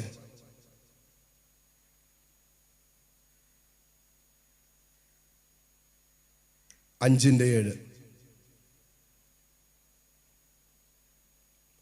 വചനം പറയാണ്, കരുണയുള്ളവർ ഭാഗ്യവാന്മാർ, അവർക്ക് കരുണ ലഭിക്കും. അപ്പൊ കരുണയുള്ളവർ ഭാഗ്യവാന്മാർ, അവർക്ക് കർത്താവിൻ്റെ കരുണ ലഭിക്കും. ഇനി ഒരു അധ്യായം കൂടി ഒന്ന് മറിക്കാവോ? 6-ാം അധ്യായം 12-ാമത്തെ വചനം ഒന്ന് വായിച്ചേ. ഈശോ പഠിപ്പിച്ച പ്രാർത്ഥനയാണ്, ഏറ്റവും വിശിഷ്ടമായ പ്രാർത്ഥന. ഏതാണത്? സ്വർഗസ്ഥനായ ഞങ്ങളുടെ പിതാവേ എന്ന് പറയുന്ന പ്രാർത്ഥന. വായിച്ചോ. ഞങ്ങളുടെ കടക്കാരോട് ഞങ്ങൾ ക്ഷമിച്ചതുപോലെ ഞങ്ങളുടെ കടങ്ങൾ ഞങ്ങളോടും ക്ഷമിക്കണമേ. ഇപ്പൊ സ്വർഗസ്ഥനായ പിതാവ് ചൊല്ലുമ്പോൾ നമ്മൾ കർത്താവേ ഞങ്ങൾ ക്ഷമിക്കുന്നത് പോലെ, ഞങ്ങൾ കരുണ കാണിക്കുന്നത് പോലെ ഞങ്ങളോട്. അതുകൊണ്ട് നമുക്ക് പലർക്കും കരുണ കിട്ടാതെ കേട്ടോ. ഇത്രയും കുമ്പസാരിച്ചിട്ട് നമ്മുടെയൊക്കെ ജീവിതത്തിൽ ഇപ്പോഴും കർത്താവിൻ്റെ കരുണ അനുഭവിക്കാത്തതിനൊരു കാരണം എന്താണെന്നറിയാമോ? നമ്മൾ കരുണ കാണിക്കുന്നത് പോലെ, നമ്മൾ ക്ഷമിക്കുന്നത് പോലെ നമ്മളോട് ക്ഷമിക്കണമേ, കരുണ കാണിക്കണമേ എന്നാണ് നമ്മൾ പറയുന്നത്. ഇനി കുറച്ച് അധ്യായം കൂടി മുന്നോട്ട് പോയാൽ 18-ാം അധ്യായം അതിൻ്റെ 35-ാമത്തെ തിരുവചനത്തിലേക്ക് ഒന്നെത്തിയേ. 33-35 വായിക്കും. 33-35 വായിക്കും. കർത്താവ് പറയാം, ഞാൻ നിന്നോട് കരുണ കാണിച്ചതുപോലെ നീയും നിന്റെ സഹസേവകനോട് കരുണ കാണിക്കേണ്ടിയിരുന്നില്ലേ? ഞാൻ നിന്നോട് കരുണ കാണിച്ചില്ലേ? ഇത്രയും വലിയ തെറ്റ് ചെയ്തിട്ടും പാപം ചെയ്തിട്ടും നീ തമ്പുരാൻ എൻ്റെ അടുത്ത് വന്നിട്ട് കർത്താവ് എനിക്ക് തെറ്റ് പറ്റി, എനിക്ക് വീഴ്ചയുണ്ടായി, ഞാൻ ഇടറിപ്പോയി എന്ന് പറഞ്ഞപ്പോൾ കർത്താവ് ഈശോ പറയാണ്, ഞാൻ എൻ്റെ മുറിവേറ്റ കരം കൊണ്ട് സ്നേഹത്തിൽ നിന്നെ പൊതിഞ്ഞെൻ്റെ മാറോട് ചേർത്ത് പിടിച്ചിട്ട് പോട്ടെ, ഞാനും നിന്നെ വിധിക്കുന്നില്ല, ക്ഷമിച്ചിരിക്കുന്നു എന്ന് പറഞ്ഞില്ലേ? കരുണ കാണിച്ചില്ലേ? ഞാൻ നിന്നോട് കരുണ കാണിച്ചതുപോലെ നീയും നിന്റെ സഹസേവകനോട് കരുണ കാണിക്കേണ്ടതായിരുന്നില്ലേ? ഇനി 35-ാമത്തെ വചനം വായിച്ചേ. നിങ്ങൾ സഹോദരനോട് ഹൃദയപൂർവം ക്ഷമിക്കുന്നില്ല എങ്കിൽ എൻ്റെ സ്വർഗസ്ഥനായ പിതാവ് നിങ്ങളോടും ഇതുപോലെ തന്നെ പ്രവർത്തിക്കും. Hallelujah, hallelujah. അപ്പോൾ കരുണ കാണിക്കുന്നത് നമ്മുടെ ഔദാര്യമായിട്ട് കാണരുത്. ഇത് ദൈവത്തിൻ്റെ കൽപ്പനയാണ്, മറ്റൊരു വാക്യത്ത് കൽപ്പനയാണ്. കാരണം നമ്മൾ കരുണ കാണിച്ചാൽ മാത്രമേ കർത്താവിൻ്റെ കരുണ അനുഭവിക്കാൻ പറ്റൂ. നിങ്ങൾ എഫേസ്യർക്ക് എഴുതിയ ലേഖനം എന്നെ 4-ാം അധ്യായത്തിലേക്ക് ഒന്ന് വന്നേ. എഫേസ്യർക്ക് എഴുതിയ ലേഖനം 4-ാം അധ്യായം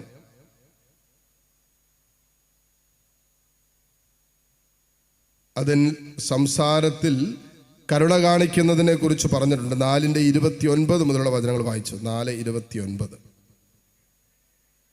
നിങ്ങളുടെ അധരങ്ങളിൽ നിന്ന് തിന്മയുടെ വാക്കുകൾ പുറപ്പെടാതിരിക്കട്ടെ. പിന്നെന്ത് ചെയ്യണം? കേൾവിക്കാർക്ക് ആത്മീയ ചൈതന്യം പ്രദാനം ചെയ്യുന്നതിനായി അവരുടെ ഉന്നതിക്കുതകം വിധം നല്ല കാര്യങ്ങൾ സന്ദർഭമനുസരിച്ച് സംസാരിക്കുവിൻ.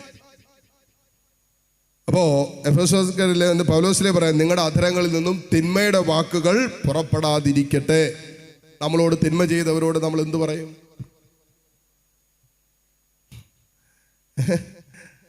നമ്മളെ വേദനിപ്പിച്ചവരെ കുറിച്ച് നമ്മൾ എന്താ സംസാരിച്ചുകൊണ്ടിരിക്കുന്നത്? നമുക്കെതിരെ കേസ് കൊടുത്തവനെ കുറിച്ച് നമ്മൾ എന്താ പറഞ്ഞുകൊണ്ടിരിക്കുന്നത്? നമ്മളെ ഇന്നലകളിൽ ഏതെങ്കിലുമൊക്കെ രീതിയിൽ മനസ്സ് മുറിക്കുകയും വേദനിപ്പിക്കുകയും അസ്വസ്ഥപ്പെടുത്തുകയും തകർക്കുകയും ചെയ്തവരെ കുറിച്ച് നമ്മളെന്താ പറഞ്ഞുകൊണ്ടിരിക്കുന്നത്? സ്വാഭാവികമായൊരു മാനുഷിക നിയമത്തിൽ നമ്മളത് അവരെക്കുറിച്ച് നമുക്ക് വേദനയുണ്ടായി. അതുകൊണ്ട് എന്ത് ചെയ്യും? നമ്മൾ സംസാരത്തിലൊക്കെ നമ്മൾ അവരെ ഏതൊക്കെ രീതിയിൽ മുറിപ്പെടുത്താവോ കുറ്റപ്പെടുത്താവോ നമ്മൾ പറഞ്ഞുകൊണ്ടിരിക്കും. കാരണം എന്താ? നമുക്ക് നമ്മെ ന്യായീകരിക്കേണ്ടതുണ്ട്.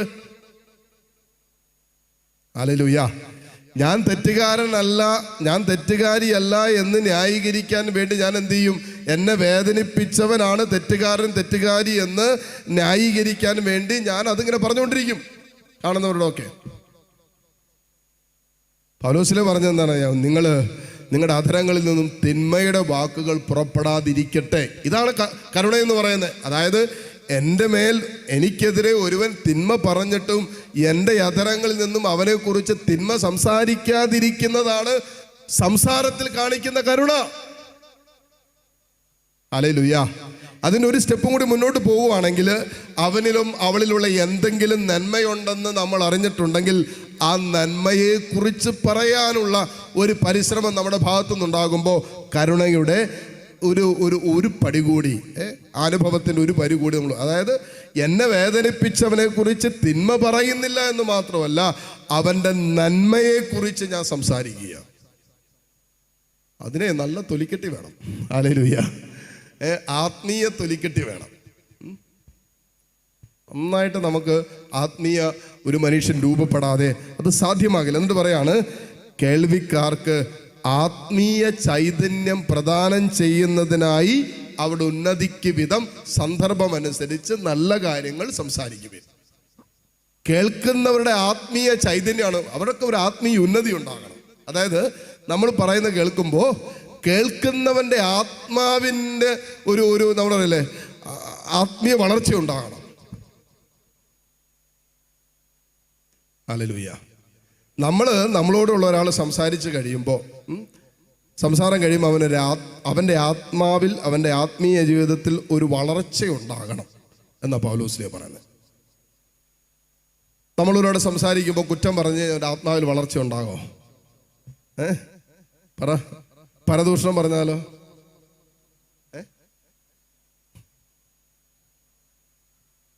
വളർച്ചയ്ക്ക് പകരം, അതെ, വിശുദ്ധ ഫ്രാൻസിസ് സാലസ് എഴുതിയ ഭക്തജീവിത പ്രവേശികയിൽ എഴുതി വെച്ചിരിക്കുന്ന ഒരു കാര്യമാണ് പരദൂഷണത്തെക്കുറിച്ച്. അതിനകത്ത് ഫ്രാൻസിസ് സാലസ് പറയുന്നത് ഇങ്ങനെയാണ്: പരദൂഷണം പറയുമ്പോൾ ഒരുവൻ 3 കൊലപാതകം നടത്തുന്നുണ്ടെന്നാണ്. അതൊരിക്കൽ പറഞ്ഞതാണ്. നിങ്ങൾ മറന്നു പോകുന്നതുകൊണ്ട് എനിക്ക് വീണ്ടും പറയാം. നിങ്ങൾ നല്ല ആൾക്കാരായതുകൊണ്ട് പറഞ്ഞപ്പോൾ തന്നെ ഇതൊക്കെ നിങ്ങൾ മറന്നു കളയുന്നതുകൊണ്ട് കുഴപ്പമില്ല. അതുകൊണ്ട് എനിക്ക് എത്ര വട്ടം പറഞ്ഞാൽ അത് കുഴപ്പമുണ്ടാകുകയല്ലേ. ഫ്രാൻസിസ് സാലസ് പറഞ്ഞ ആ പുസ്തകത്തിൽ എഴുതി വെച്ചിരിക്കുകയാണ്, പരദൂഷണം പറയുന്നവൻ 3 കൊലപാതകങ്ങൾ നടത്തുന്നു. ഹല്ലേലൂയ. ആരുടെ? എവിടെ? 1, പറയുന്നവൻ സ്വന്തം ആത്മാവിനെ കൊലപ്പെടുത്തുന്നു. പരദൂഷണം പറയുന്നവനുണ്ടല്ലോ, അവൻ അറിയുന്നില്ല, അവൻ്റെ ആത്മാവിനെ നശിപ്പിക്കുക. 2, ആരോടാണ് നീ പരദൂഷണം പറയുന്നത്? പരദൂഷണം പറയാൻ ഒരു ടീം വേണമല്ലോ, നിങ്ങളൊക്കെ കേൾക്കാൻ. നിങ്ങളുടെ ആ വൈബിനനുസരിച്ചുള്ള ആരെങ്കിലും കിട്ടണമല്ലോ. അത് എടി നീ അറിഞ്ഞോടി, എടാ നീ അറിഞ്ഞോടാ, അത് കേൾക്കാൻ താല്പര്യമുള്ള ആരെങ്കിലും വേണമല്ലോ.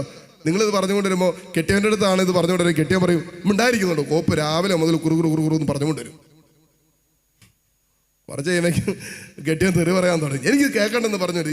ഇത് അപ്പോഴേക്കും നിങ്ങളെന്ത് അയലക്കത്ത് ആരെങ്കിലും നമ്മുടെ ഈ കാര്യങ്ങൾ കേൾക്കാൻ വൈബിളുള്ള ആരെങ്കിലും ഉണ്ടോ എന്ന് നോക്കിയിട്ട് പിന്നെ നമ്മൾ ഭർത്താവിനോട് ഇതൊക്കെ പറച്ചിൽ നിർത്തിയിട്ടിട്ട് നമ്മൾ അയലക്കാർ കേൾക്കാൻ സന്നദ്ധരായിട്ടുള്ള. അപ്പം കേൾക്കുമ്പോൾ കേൾക്കുന്നവൻ്റെ ആത്മാവിനെ നീ കൊല്ലുകയാന്ന് പറഞ്ഞു. പിന്നെ ഈ പരദൂഷണം പറയുമ്പോൾ 3-മതൊരാളെ കുറിച്ചാണ് പറഞ്ഞുകൊണ്ടിരിക്കുന്നത്, അല്ലേ? ആ പറയുന്നവൻ്റെ സാമൂഹിക ജീവിതത്തെ കൊന്നുകളെ. അവന് സമൂഹത്തിൽ ഇറങ്ങി നടക്കാൻ പറ്റാത്ത അവസ്ഥയാണ്. ആ അവസ്ഥയായിപ്പോൾ അവനിപ്പോൾ പുറത്തിറങ്ങി നടക്കാൻ പറ്റാത്ത അവസ്ഥയാണ്. കാരണം എന്താ? അവൻ്റെ സാമൂഹിക ജീവിതത്തെയും കൊലപ്പെടുത്തി. വിശുദ്ധ ബർണാദാണെന്നൊന്നും പറഞ്ഞു വെച്ചിരിക്കുന്നത്, കൂട്ടിച്ചേർക്കുന്ന ഒരു കാര്യം, പരദൂഷണം പറയുന്നവൻ്റെ നാവിലും കേൾക്കുന്നവൻ്റെ ചെവിട്ടിലും പിശാചുണ്ട്. അയ്യോ, ചിലവരൊക്കെ കാണുമ്പോൾ നാവിലും മൂക്കിലും ചെവിയിലൊക്കെ പിശാച് തൂങ്ങിക്കിടക്കുന്നതാണ് ഈ പരദൂഷണം പറഞ്ഞു.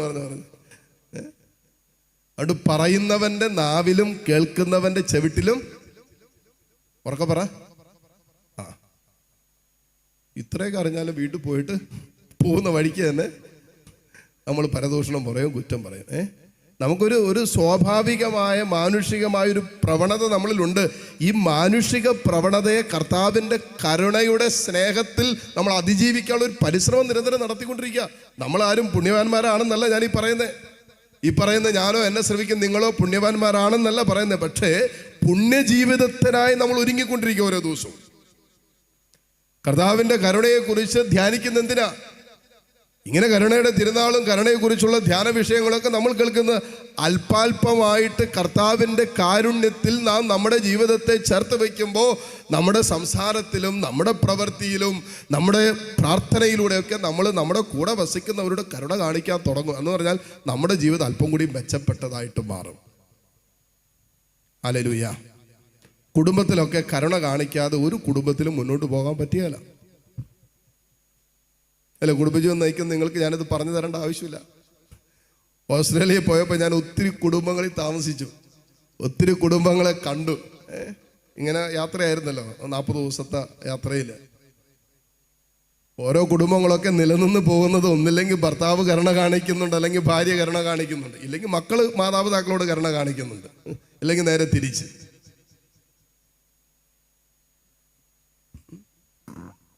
അവരുടെ കയ്യിലിരിപ്പിനനുസരിച്ച് ചിലതിനൊക്കെ വീട്ടിൽ നിന്ന് അടിച്ച് പുറത്താക്കേണ്ടതാണ്. ചിലരുടെ കയ്യിലിരിപ്പ് സ്വഭാവമൊക്കെ കണ്ട ആ ബന്ധമൊക്കെ പണ്ടേ മുറിഞ്ഞു പോകേണ്ടതാണ്.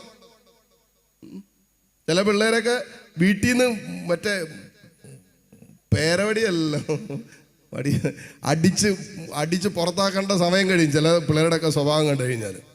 എന്നാൽ ഈ മാതാപിതാക്കളോട് ഇവരോട് കരുണ കാണിക്കും, അർഹിക്കാത്ത സ്നേഹം നൽകി ഇങ്ങനെ അവരയോഗ്യരാണെന്ന് കണ്ടിട്ടും മാതാപിതാക്കൾ തങ്ങളുടെ സ്നേഹത്തിൽ അവരെ യോഗ്യരാക്കി കരുണ കാണിച്ച് മുന്നോട്ട് പോകുന്നുണ്ട്. ഈ മക്കളൊക്കെ ചിലരുടെ കുടുംബത്തിലുണ്ട്. ഒരു സഹോദരനോട് ചെന്ന് വെച്ചാൽ അപ്പം ആദ്യത്തെ എനിക്ക് 2ാമത്തെ ധ്യാനം നടന്നപ്പോഴാണ് തോന്നുന്നു ആ കുടുംബം എന്നെ കാണാൻ വന്നത്. ആ ഇടവക്കാരൊന്നുമല്ല, അവർ ഈ ഓൺലൈനിലൂടെ എന്തൊക്കെ ശുശ്രൂഷ കാണുന്ന കുടുംബം. അപ്പം അങ്ങനെ ധ്യാനം ഉണ്ടെന്ന് ഫേസ്ബുക്കിൽ എവിടെയോ കണ്ടിട്ട് അവർ ഈ പള്ളിയൊക്കെ ഒരു 3/4 മണിക്കൂർ അവർക്ക് വണ്ടി ഓടിച്ച് വരണം. അങ്ങനെ 3/4 മണിക്കൂർ വണ്ടി ഓടിച്ച് അവർ ധ്യാനത്തിന് വന്നിട്ടുണ്ടായിരുന്നു. അപ്പോൾ ഭാര്യയും പിള്ളേരും കൂടെ ധ്യാനത്തിന് വന്നത്, ഭർത്താവില്ല. പുള്ളി നാളത്തെ ശുശ്രൂഷയ്ക്ക് വരും, ഇന്ന് പുള്ളിക്ക് ജോലി ഉണ്ടെന്നാണ് പറഞ്ഞത്. അപ്പോൾ നാളെ ഞാൻ ഭർത്താവിനെ കൂട്ടിക്കൊണ്ട് വരാമെന്നാണ് പുള്ളിക്കാരത്ത് പറഞ്ഞത്. സംസാരിച്ചപ്പോൾ ഒരു കാര്യം മനസ്സിലായത്, ഈ സഹോദരി കരുണ കാണിക്കുന്നത് കൊണ്ട് മാത്രം അവരുടെ ദാമ്പത്യ ജീവിതം മുന്നോട്ട് പോവാം. പുള്ളിക്കാരത്തി കഴിഞ്ഞ ദിവസം എനിക്ക് മെസ്സേജ് അയച്ചപ്പോൾ വെച്ചാൽ ഞാൻ മടുത്തു. അപ്പോൾ കുറച്ച് സമയം എനിക്ക് കാണാൻ പറ്റുള്ളൂ. ഞാൻ പറഞ്ഞു, ഞാൻ പ്രാർത്ഥിക്കാം, നമുക്ക് പ്രത്യേകിച്ചൊന്നും ചെയ്യാനില്ല. അപ്പം ഞാൻ അവരെ കണ്ട് ജസ്റ്റ് ഒത്തിരി സമയമൊന്നും ഇല്ലാത്തതുകൊണ്ട് പ്രാർത്ഥിച്ചോട്ടെ. ഞാൻ പറഞ്ഞു, തുറന്ന് ഞാൻ പ്രാർത്ഥിച്ചോളാം ഈ കാര്യങ്ങളൊക്കെ ഒന്ന് സെറ്റിലാൻ. പുള്ളിക്കാരത്തി എനിക്ക് മെസ്സേജ് അയച്ചാ മടുത്ത്. ചില സമയത്ത് ഞാൻ വല്ല കടുങ്കയും ചെയ്ത് കളഞ്ഞാലോ എന്ന് ചിന്തിക്കുന്നുണ്ട്. അതായത് ഭർത്താവിനൊന്നും ചെയ്യാനല്ല, സ്വയം അങ്ങോട്ട് തീർത്ത് കളഞ്ഞാലോ എന്ന്. പിന്നെ ഈ കുഞ്ഞുങ്ങൾ 2 പേരും ഓർക്കുമ്പോൾ വീണ്ടും പുള്ളിക്കാരത്തി പറഞ്ഞു, ഈ പിള്ളേരെ ഓർക്കുമ്പോൾ വേണ്ട എന്ന് തീരുമാനിക്കും. ഞാൻ ഇത്രയും 1-2 വർഷമൊന്നുമല്ല, പിള്ളേരൊക്കെ 5ഉം 4ഉം ഒക്കെ ക്ലാസ്സിൽ പഠിക്കുന്ന പിള്ളേർ. അപ്പോൾ ഒരു 8-10 വർഷമായിക്കാണ് അവരുടെ വിവാഹം കഴിഞ്ഞിട്ട്. എങ്ങനെയല്ല ഒരു 10 വർഷത്തിലധികമായിട്ട് ഈ പുള്ളിയുടെ ആ ഒരു ദുശാഠ്യ സ്വഭാവവും ഭയങ്കരമായ ദേഷ്യവും പിന്നെ മറ്റു പല വിഷയങ്ങളുമായി ബന്ധപ്പെട്ട് ഈ സഹോദരി കരുണ കാണിച്ചും ക്ഷമിച്ചും ഒക്കെ മുന്നോട്ട് പോയിക്കൊണ്ടിരിക്കുക. അങ്ങനെ ഈ കരുണ കാണിക്കുന്നത് കൊണ്ടാണ് നമ്മുടെ പല കുടുംബങ്ങളും ബന്ധങ്ങളൊക്കെ ഇന്നും മുന്നോട്ട് പോകുന്നത്. ഹല്ലേലൂയ.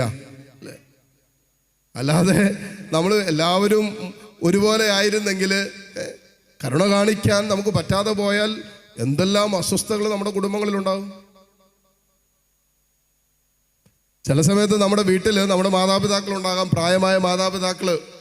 അവരുടെ വായേന്ന് വരുന്ന വാക്ക് എല്ലാവരുടെയും അല്ല, എന്നാ കേട്ടതിൻ്റെ വെളിച്ചത്തിൽ പറയാം. ചില മാതാപിതാക്കൾ പ്രായമായി കഴിയുമ്പോൾ അവരുടെ വായിൽ നിന്ന് വരുന്ന വാക്കുകളൊക്കെ അത്ര നല്ല വാക്കൊന്നുമല്ല, സുഹൃതജപം ആയിരിക്കും വരുന്നത്. ഏതാണെന്ന് ഞാൻ പറയുന്നില്ല. എന്നിട്ടും അതിന് ചോറും വെച്ച് കൊടുക്കുന്നുണ്ട്, ചോദിക്കുമ്പോൾ വെള്ളം കുടിക്കാൻ കൊടുക്കുന്നുണ്ട്, അതിന് ചൂടുവെള്ളം ഉണ്ടാക്കി കൊടുക്കുന്നുണ്ട്. എന്നിട്ട് അതിൻ്റെ വായിൽ നിന്ന് തെറി മുഴുവൻ കേൾക്കുക. എന്നെ നോക്കുന്നില്ല, അച്ഛൻ അറിയാവോ, എന്നെ ഇവിടെ പട്ടിണിക്ക് ഇട്ടേക്കുക, ഒരു ഗ്ലാസ് വെള്ളം ചോദിച്ചാൽ തരുന്നില്ല അച്ഛാ, ഇത് കണ്ടാ എൻ്റെ അവസ്ഥ. വയറ് നിറച്ച് ഫുഡും കഴിച്ച് വെള്ളം കുടിച്ച് നിൽക്കുക. എന്നിട്ടാണ് ഈ പറയുന്നത്.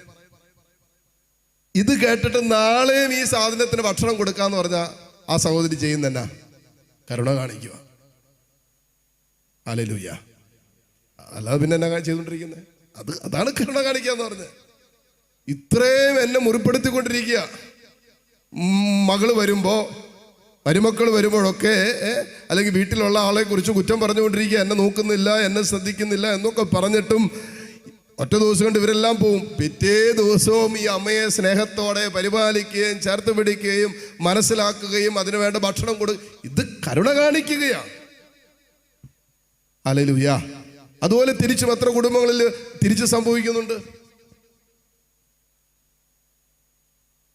ഒത്തിരി മാതാപിതാക്കൾ വേദനയോടെ പറയുന്നത്, അച്ഛാ ഞങ്ങളുടെ കുടുംബമൊക്കെ എന്ത് സന്തോഷ സമാധാനമുള്ള കുടുംബമായിരുന്നു അറിയാമോ, ഒരു കുഴപ്പമില്ലായിരുന്നു, നല്ല സമാധാനം, ഞങ്ങൾ കുടുംബത്തിൽ ഒരുമിച്ചിരുന്ന് പ്രാർത്ഥനയുണ്ടായിരുന്നു, നല്ല ഐക്യം ഉണ്ടായിരുന്നു. അവസാനത്തൊരുത്തൻ കെട്ടി ഒരെണ്ണത്തിനെ വീട്ടിൽ കൊണ്ടുവന്ന കേട്ടാ, അത് നല്ല കിട്ടാപ്പോരായിട്ട് മാറി. ഭയങ്കര അവസ്ഥ ഇപ്പോ. അത് ഇല്ലാത്ത അസ്വസ്ഥതകള്. ഒരുമിച്ചിരുന്ന് പ്രാർത്ഥിച്ചുകൊണ്ടിരുന്ന ഇപ്പൊ രണ്ടുപേരും ആ മുറിയിലിരുന്ന് പ്രാർത്ഥിക്കും, രണ്ടുപേരും ഇവിടെ ഇരുന്ന് പ്രാർത്ഥിക്കും, മറ്റൊരെണ്ണം അവിടെ ഇരുന്ന് പ്രാർത്ഥിക്കും. പ്രാർത്ഥിക്കുന്നൊക്കെ ഉണ്ട്, എല്ലാം 3 സ്ഥലങ്ങളിലായി.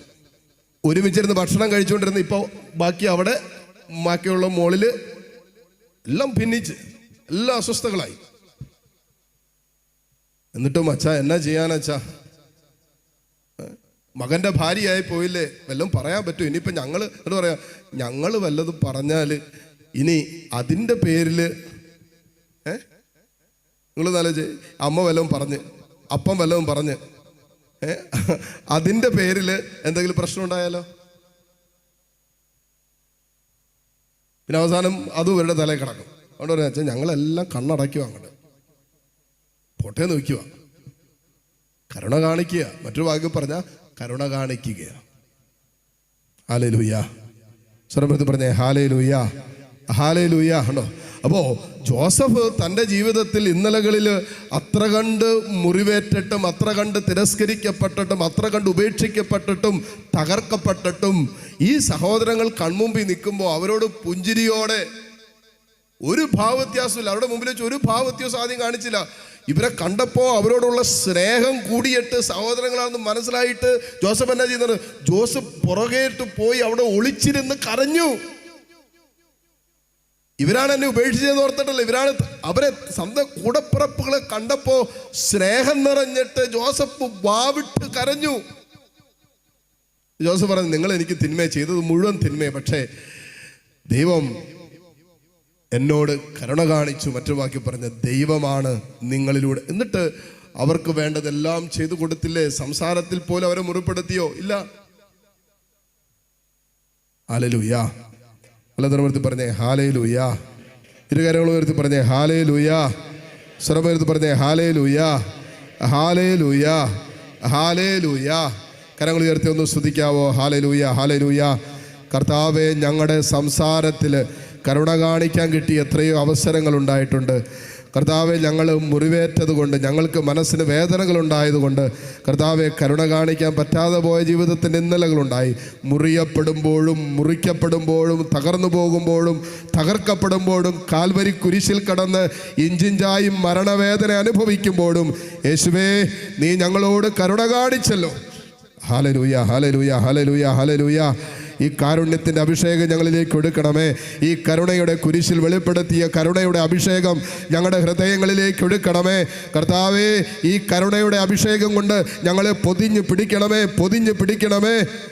Hallelujah, hallelujah, hallelujah, hallelujah. യേശുവേ, ആരാധന, ആരാധന, ആരാധന, ആരാധന, ആരാധന. Hallelujah, hallelujah. യേശുവേ, ആരാധന. അതുകൊണ്ടാണ് പൗലോസ്ലീഹ പറഞ്ഞത്, നിങ്ങൾ ആരോടെങ്കിലുമൊക്കെ സംസാരിക്കുമ്പോൾ അവരുടെ ആത്മാവിന് ക്ഷേമമുണ്ടാകട്ടെ,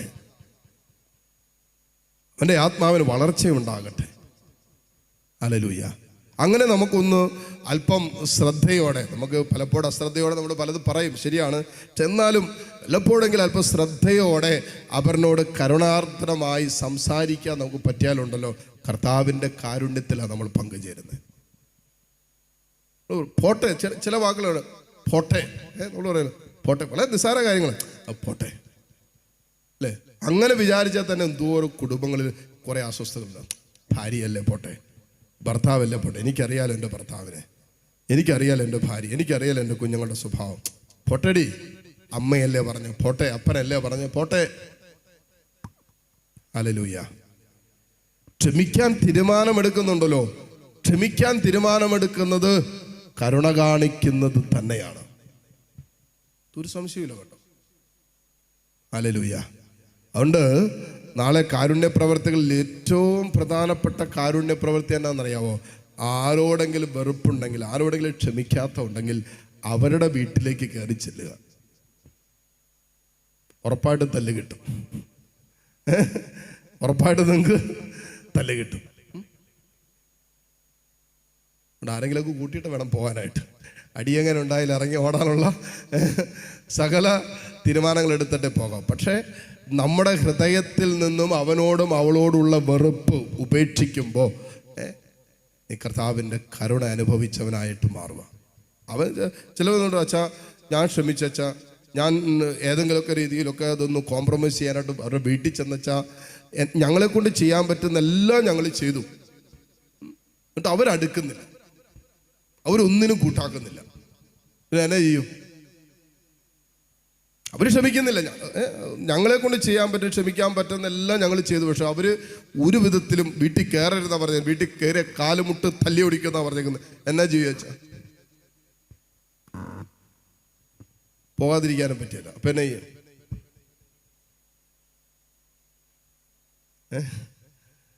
ഇതായിരിക്കും കർത്താവ് പറഞ്ഞ, കർത്താവിനെ അന്വേഷിക്കുന്നവർക്ക് ആർക്കും മുട്ടുണ്ടാകുകയില്ല. അല്ലേ?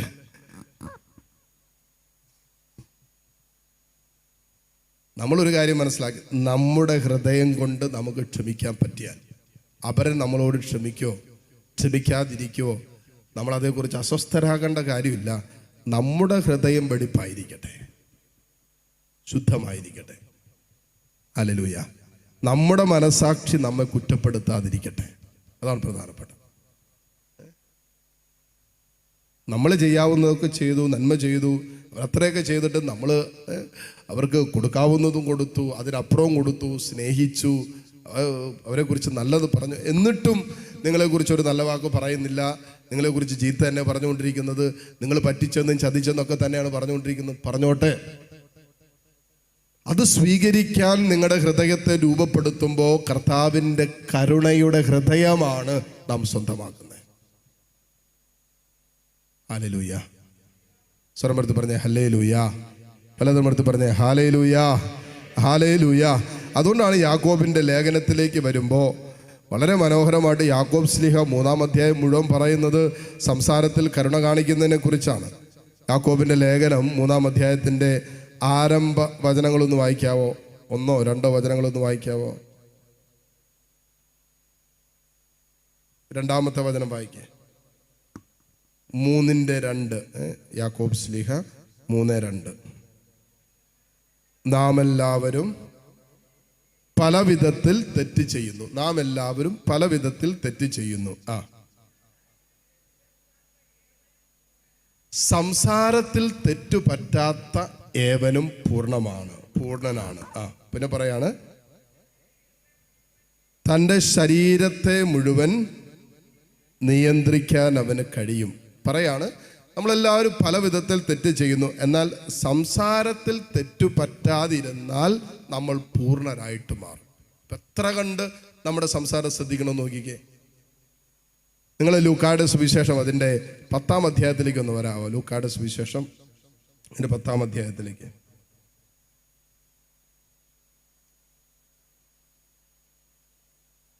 മനോഹരമായ ഒരു സംഭവമാണ് കൊടുത്തിട്ടുണ്ട് കർത്താവിൻ്റെ കരുണയുടെ. ലൂക്ക 10.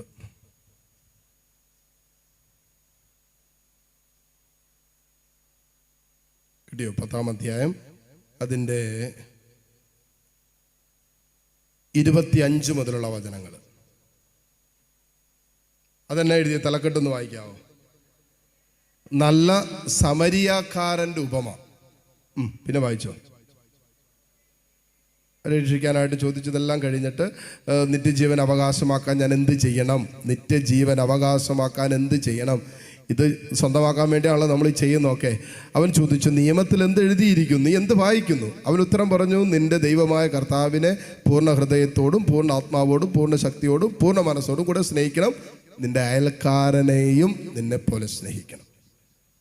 അവൻ പ്രതിവചിച്ചു, നീ ശരിയായ തന്നെ ഉത്തരം പറഞ്ഞു, ഇതനുസരിച്ച് പ്രവർത്തിക്കാൻ പറഞ്ഞു, നീ ജീവിക്കും.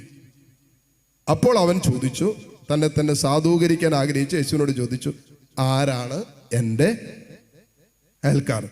അതിനാണ് ഈശോ ഈ നല്ല സമരിയാക്കാരൻ്റെ ഉപമ പറയുന്നത്. ഒരുവൻ ജെറുസലേമിൽ നിന്ന് ജെറീക്കോയിലേക്ക് പോകുകയായിരുന്നു. പോകുന്ന വഴിക്ക് കവർച്ചക്കാരുടെ ഇടയിൽപ്പെട്ടു. എന്നിട്ട് അവസാനം പലരും ലേവായൻ അതിലേ പോയി, ഒരു പുരോഹിതൻ അതിലേ പോയി, ഇവരെല്ലാം അതിലൂടെ കടന്നുപോയി. അവനെന്തെങ്കിലും ചെയ്തു കഴിഞ്ഞാൽ ഞങ്ങൾക്ക് എന്തെങ്കിലും ഒരു നഷ്ടമുണ്ടാവും എന്ന് കരുതി. കാരണം ലേവായനും പോണം, പണിയുണ്ട്, പുരോഹിതനും ദേവാലയത്തിൽ പരിപാടികളുണ്ട്. അതുകൊണ്ട് അതിനിടയ്ക്ക് മുറിവേറ്റ് കിടക്കുന്ന ഒരാളെ, രക്തം പുരണ്ട് കിടക്കുന്ന ഒരാളെ എടുത്തു കഴിഞ്ഞാൽ പിന്നെ കൈ ശുദ്ധി വരുത്തണം. അപ്പോൾ സമയം വൈകും. അതുകൊണ്ട് പുള്ളി ഒന്നും നോക്കിയില്ല, എല്ലാം പോയി. അവസാനം വന്നത് സമരിയാക്കാരനാണ്. സമരിയാക്കാരന് ജെറുസലേമിൽ നിന്ന് വരുന്ന ഒരുവനാണെങ്കിൽ തീർച്ചയായിട്ടും ഒരു യഹൂദനായിരിക്കണം. അവർ തമ്മിൽ ഒരു ബന്ധമില്ല, ശത്രുവാണ്. മറ്റൊരു വാക്യം പറഞ്ഞാൽ തൻ്റെ ശത്രു മുറിവേറ്റ് കിടക്കുന്ന കണ്ടിട്ട് സമരിയാക്കാരൻ അവനെ എടുക്കുകയും ശുശ്രൂഷിക്കുകയും അവനെ സത്രത്തിൽ കൊണ്ടുപോയി ആക്കുകയും എന്നിട്ട് പറയുകയാണ്, വേണ്ടതൊക്കെ ചെലവഴിച്ചിട്ട് ഇനിയും എന്തെങ്കിലും ആവശ്യമുണ്ടെങ്കിൽ ഞാൻ വരുമ്പോൾ തന്നോളാം. ശത്രു മുറിവേറ്റ് കിടക്കുമ്പോൾ അവനെ ശുശ്രൂഷിക്കുന്നത് കരുണയാണ്. സ്വരപ്പെടുത്ത് പറഞ്ഞേ ഹല്ലേലൂയ, ഹല്ലേലൂയ. ശത്രു മുറിവേറ്റ് നിന്റെ ശത്രുവാണ് അവന്, ശരിയാണ്. പക്ഷേ അവൻ മുറിവേറ്റ് കിടക്കുക, എന്ന് തകർന്ന് കിടക്കുക, അസ്വസ്ഥനായി. അപ്പോൾ പറയരുത് അവൻ അങ്ങനെ തന്നെ വേണം. ഇന്നലകളിൽ ഞങ്ങളെ ഒത്തിരി വേദനിപ്പിച്ചിട്ടുള്ള അവനിത് ഞാൻ പണ്ടേ പറഞ്ഞതല്ല അവനിങ്ങനെ സംഭവിക്കുമെന്ന്. നമ്മുടെ ആ സമയത്ത് പറയാൻ പോകുന്ന കാര്യങ്ങളാണ്. എന്നിട്ട് പറയും അവന് ഇത്രയൊന്നും വന്നാൽ പോരാ. അയ്യോ എന്തൊരു സ്നേഹാന്ന് നോക്കി. അവൻ ഇത്രയൊന്നും വന്നാൽ പോരാ, ഇതിലും വലുത് വരേണ്ടതായിരുന്നു. പിന്നെ എങ്ങനെയോ നമ്മുടെയൊക്കെ പ്രാർത്ഥന കൊണ്ടായിരിക്കും മാറിപ്പോയെന്നൊക്കെ നമ്മൾ പറയുകയും ചെയ്യും. ഹല്ലേലൂയ. നിങ്ങൾ ലൂക്കായുടെ സുവിശേഷം 18-ാം അധ്യായത്തിലേക്ക് ഒന്ന് വന്നേ. 18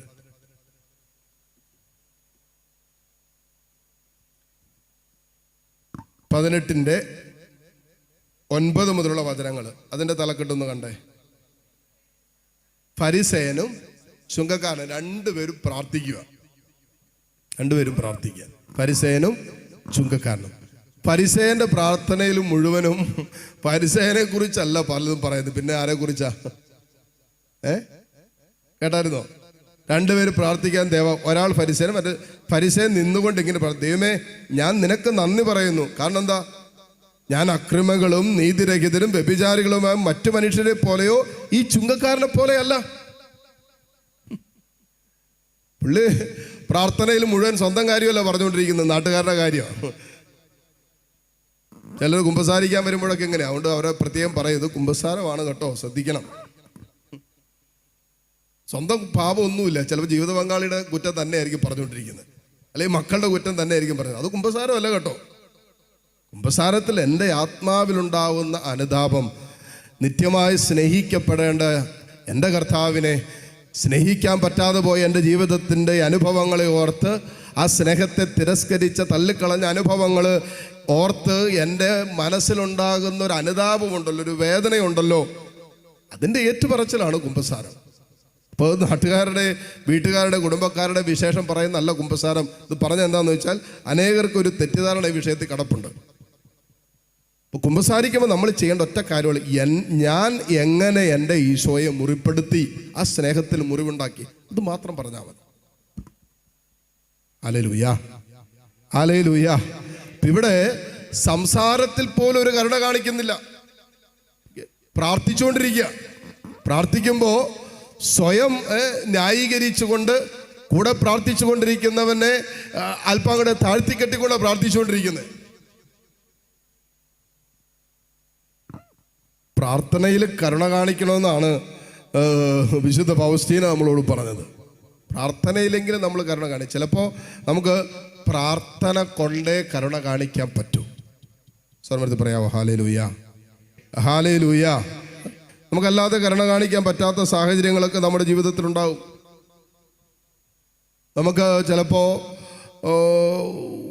നമുക്ക് ശാരീരികമായിട്ടൊന്നും ചെയ്യാൻ പറ്റാത്ത സാഹചര്യങ്ങൾ, സംസാരത്തിലൊന്നും ചെയ്യാൻ പറ്റാത്ത സാഹചര്യങ്ങൾ, ചിലപ്പോൾ പ്രാർത്ഥന കൊണ്ട് മാത്രം കരുണ കാണിക്കാൻ പറ്റുന്ന സാഹചര്യം. അതുകൊണ്ടാണ് നമ്മൾ പ്രാർത്ഥിക്കുമ്പോൾ കരുണ കൊന്ത് ചെല്ലുമ്പോൾ, കർത്താവേ എൻ്റെ മേലും ലോകം മുഴുവൻ്റെ മേലും കരുണയായിരിക്കണമേ. ലോകത്തിലേക്ക് നോക്കിക്കഴിഞ്ഞാൽ, ചുറ്റുപാട് നോക്കിക്കഴിഞ്ഞാൽ അല്ലേ, കർത്താവിൻ്റെ കരുണ ആവശ്യമുള്ള അനേകരെ നമ്മൾ കണ്ടുമുട്ടുന്നുണ്ട്. അപ്പം നമ്മൾ പ്രാർത്ഥിക്കും, ദൈവമേ എൻ്റെ മേൽ മാത്രമല്ല ലോകം മുഴുവൻ്റെ മേലും നിൻ്റെ കരുണ കാണിക്കണമേ. ഹല്ലേലൂയ. ലോകം മുഴുവൻ്റെ മേലും നിൻ്റെ കരുണ കാണിക്കണമേ എന്ന് പ്രാർത്ഥിക്കും അല്ലേ. ഈ വിലാപങ്ങളുടെ പുസ്തകത്തിലാണ്, എനിക്ക് തോന്നുന്നു 2-ാം അധ്യായം അതിൻ്റെ 18-19 തിരുവചനങ്ങളിലായിരിക്കും എഴുതി വച്ചിരിക്കുന്നത്. വഴിയരികിൽ വിശന്ന് തളർന്നു വീഴുന്ന നിന്റെ മക്കളുടെ ജീവന് വേണ്ടി നിന്റെ കരങ്ങൾ സ്വർഗത്തിലേക്ക് ഉയരട്ടെ എന്നാ പറഞ്ഞിരിക്കുന്നത്. നമുക്കൊന്നും ചെയ്യാനില്ലാത്ത സാഹചര്യം ഉണ്ടാവും. മക്കളൊക്കെ പറഞ്ഞാൽ കേൾക്കുന്നില്ല, എന്നാ ചെയ്യും? തല്ലിക്കൊല്ലാൻ പറ്റിയാലോ? ഇപ്പോൾ പ്രായപൂർത്തിയായി എന്ത് ചെയ്യും? എൻ്റെ മകൻ്റെ, എൻ്റെ മകളുടെ, അവരുടെ ആത്മാവിനെ കുറിച്ചുള്ള ഒരു ഭാരം എൻ്റെ മനസ്സിൽ വരുമ്പോൾ കർത്താവിൻ്റെ കരുണ കൊണ്ടല്ലാതെ ഈ മകനെ വീണ്ടെടുക്കാൻ പറ്റില്ല എന്നുള്ള ഒരു ബോധ്യം എൻ്റെ മനസ്സിൽ കിട്ടുമ്പോൾ എൻ്റെ ഉപദേശം കൊണ്ടോ എൻ്റെ തീരുമാനം കൊണ്ടോ എൻ്റെ കഴിവ് കൊണ്ടോ എൻ്റെ ശക്തി കൊണ്ടോ ഒന്നും വീണ്ടെടുക്കാൻ പറ്റാത്ത രീതിയിൽ ഒരു ആത്മാവ് നഷ്ടപ്പെട്ടു പോകുന്നത് കാണുമ്പോൾ ഒരു ഭാരം നമ്മുടെ ഉള്ളിലുണ്ടാകും. ആ ഭാരം പ്രാർത്ഥനയായിട്ട് മാറും. അപ്പോഴാണ് ദൈവമേ എൻ്റെ മേലും ഈ സഹോദരൻ്റെ മേലും കരുണയായിരിക്കണേ, എൻ്റെ മേലും ലോകം മുഴുവൻ്റെ മേലും കരുണയായിരിക്കണമേ എന്ന് ഒരു ദൈവ പൈതലിന് പ്രാർത്ഥിക്കാൻ പറ്റുന്നത് തൻ്റെ കൺമുമ്പിൽ നഷ്ടപ്പെട്ടു പോകുന്ന ഒരാത്മാവിനെ കാണുമ്പോഴുള്ള ഒരു ഭാരം ഉള്ളിൽ കിട്ടുമ്പോഴാണ്. അത് പ്രാർത്ഥനയായിട്ട് മാറും. അതങ്ങനെയാണ് പ്രാർത്ഥനയിലൂടെ ദൈവത്തിൻ്റെ കരുണ കാണിക്കുന്നത്. കാരണം അതുകൊണ്ട് അതാണ് ഈശോ കുരിശിൽ കിടന്ന് കാണിച്ചത്. കുരിശിൽ കിടന്നിട്ട് അത്രമാത്രം ശരീരത്തിൽ വേദന അനുഭവിക്കുമ്പോൾ ചെയ്യാത്ത കുറ്റത്തിന്, പറയാത്ത കാരണങ്ങളുടെ മീതെ, ഒരിക്കലും ചിന്തിച്ചിട്ടില്ലാത്ത വിഷയങ്ങളുടെ മീതെ കുറ്റം ആരോപിക്കപ്പെട്ട് കുരിശിൽ കടന്നുകൊണ്ട് ഒരടിമയെ പോലെ കുരിശുമരണത്തിന് വിധിക്കപ്പെട്ട് കുരിശിൽ കിടക്കുമ്പോൾ ശ്വാസം കിട്ടാതെ നെഞ്ച് പിടഞ്ഞ് വേദനിക്കുന്ന സമയത്ത് ഈശോ കുരിശിൽ കിടന്നുകൊണ്ട് തന്നെ അത്ര കണ്ട് വേദനിപ്പിച്ചവര്, തന്നെ കുരിശിലേറ്റിയ ജനം മുമ്പിൽ നിൽക്കുന്നു. അവരെ നോക്കിയിട്ട് ഈശോ പറഞ്ഞാൽ, അപ്പാ ഇവർ ചെയ്യുന്നത് അറിയുന്നില്ല, ഇവരോട് ക്ഷമിക്കണമേ. പ്രാർത്ഥനയായിരുന്നു. ഹല്ലേലൂയ. അതായത് അവർ നഷ്ടപ്പെട്ടു. എന്നെ മുറിപ്പെടുത്തിയവനായിരിക്കും പോലും അവൻ നഷ്ടപ്പെട്ടു പോകരുത്. എന്നെ വേദനിപ്പിച്ചവനാണെങ്കിൽ പോലും അവൻ നഷ്ടപ്പെടരുത്. എന്നെ ഏതെങ്കിലുമൊക്കെ രീതിയിൽ അസ്വസ്ഥപ്പെടുത്തിയവരാണെങ്കിലും അവനും നഷ്ടപ്പെട്ടു പോകരുത് എന്ന് ആത്മാവിൽ അനുഭവിച്ചൊരു ഭാരമുണ്ടല്ലോ. അപ്പോൾ ഈശോ കുരിശിൽ കടന്നുകൊണ്ട് പറഞ്ഞു, അപ്പാ ഇവനും ഇവളും നഷ്ടപ്പെട്ടു പോകാതിരിക്കാൻ ഇവർ ചെയ്യുന്നത് എന്തെന്ന് അറിഞ്ഞുകൂടാ, ഇവരോട് ക്ഷമിക്കണമേ. അറിവില്ലായ്മ കൊണ്ടാണ് ഇവർ എന്നെ വേദനിപ്പിക്കുന്നത്, അതുകൊണ്ട് ക്ഷമിക്കണമേ. Hallelujah, hallelujah. നമ്മളെ വേദനിപ്പിക്കുന്നവരെല്ലാവരും, ശ്രദ്ധിച്ചേ, നമ്മളെ വേദനിപ്പിക്കുന്നവരെല്ലാവരും തന്നെ ആത്മീയ അന്ധരാണെന്ന് നമ്മൾ അറിയണം. അപ്പോഴാണ് അവരെ നമുക്ക് സഹായിക്കാൻ പറ്റുള്ളൂ. ഒരു അന്ധനെ നമ്മൾ കണ്ടു കഴിഞ്ഞാൽ നമ്മൾ സ്വാഭാവികമായിട്ട് നമ്മൾ വഴി നിൽക്കുവാണ്. ഒരന്ധൻ നമുക്കെതിരെ വരുവാണ്, തപ്പി തടഞ്ഞു വരും. നമ്മൾ എത്ര നന്ദിയില്ലാത്തവനാണെങ്കിലും എത്ര ഹൃദയകാഠിന്യമുള്ളവനാണെങ്കിലും ഓടിച്ചെന്നിട്ട് കൈക്ക് പിടിച്ച് നമ്മൾ അപ്പുറത്തേക്ക് കൊണ്ടുപോകും, ഇല്ലേ? നമ്മൾ സഹായിക്കും. അപ്പോ എന്നെ വേദനിപ്പിച്ചവൻ, അല്ലെങ്കിൽ ഇന്നോളം എന്നെ മുറിപ്പെടുത്തിയവൻ, ഇപ്പോഴും എന്നെ മുറിപ്പെടുത്തിക്കൊണ്ടിരിക്കുന്നവൻ, അവൻ ആത്മീയ അന്ധനാണ് എന്ന് മനസ്സിലാക്കി കഴിയുമ്പോൾ അവനെ സഹായിക്കാൻ ഞാൻ തീരുമാനമെടുക്കും. ആ സഹായമാണ് പ്രാർത്ഥന കൊണ്ട് കർത്താവിൻ്റെ കരുണ അവൻ്റെ മേൽ, അവളുടെ മേൽ വെളിപ്പെടുത്തണമെന്ന് ഒരുവൻ്റെ പ്രാർത്ഥന. ഹല്ലേലൂയ. സന്തോഷത്തോടെ പറഞ്ഞേ ഹല്ലേലൂയ, ഹല്ലേലൂയ കേട്ടോ.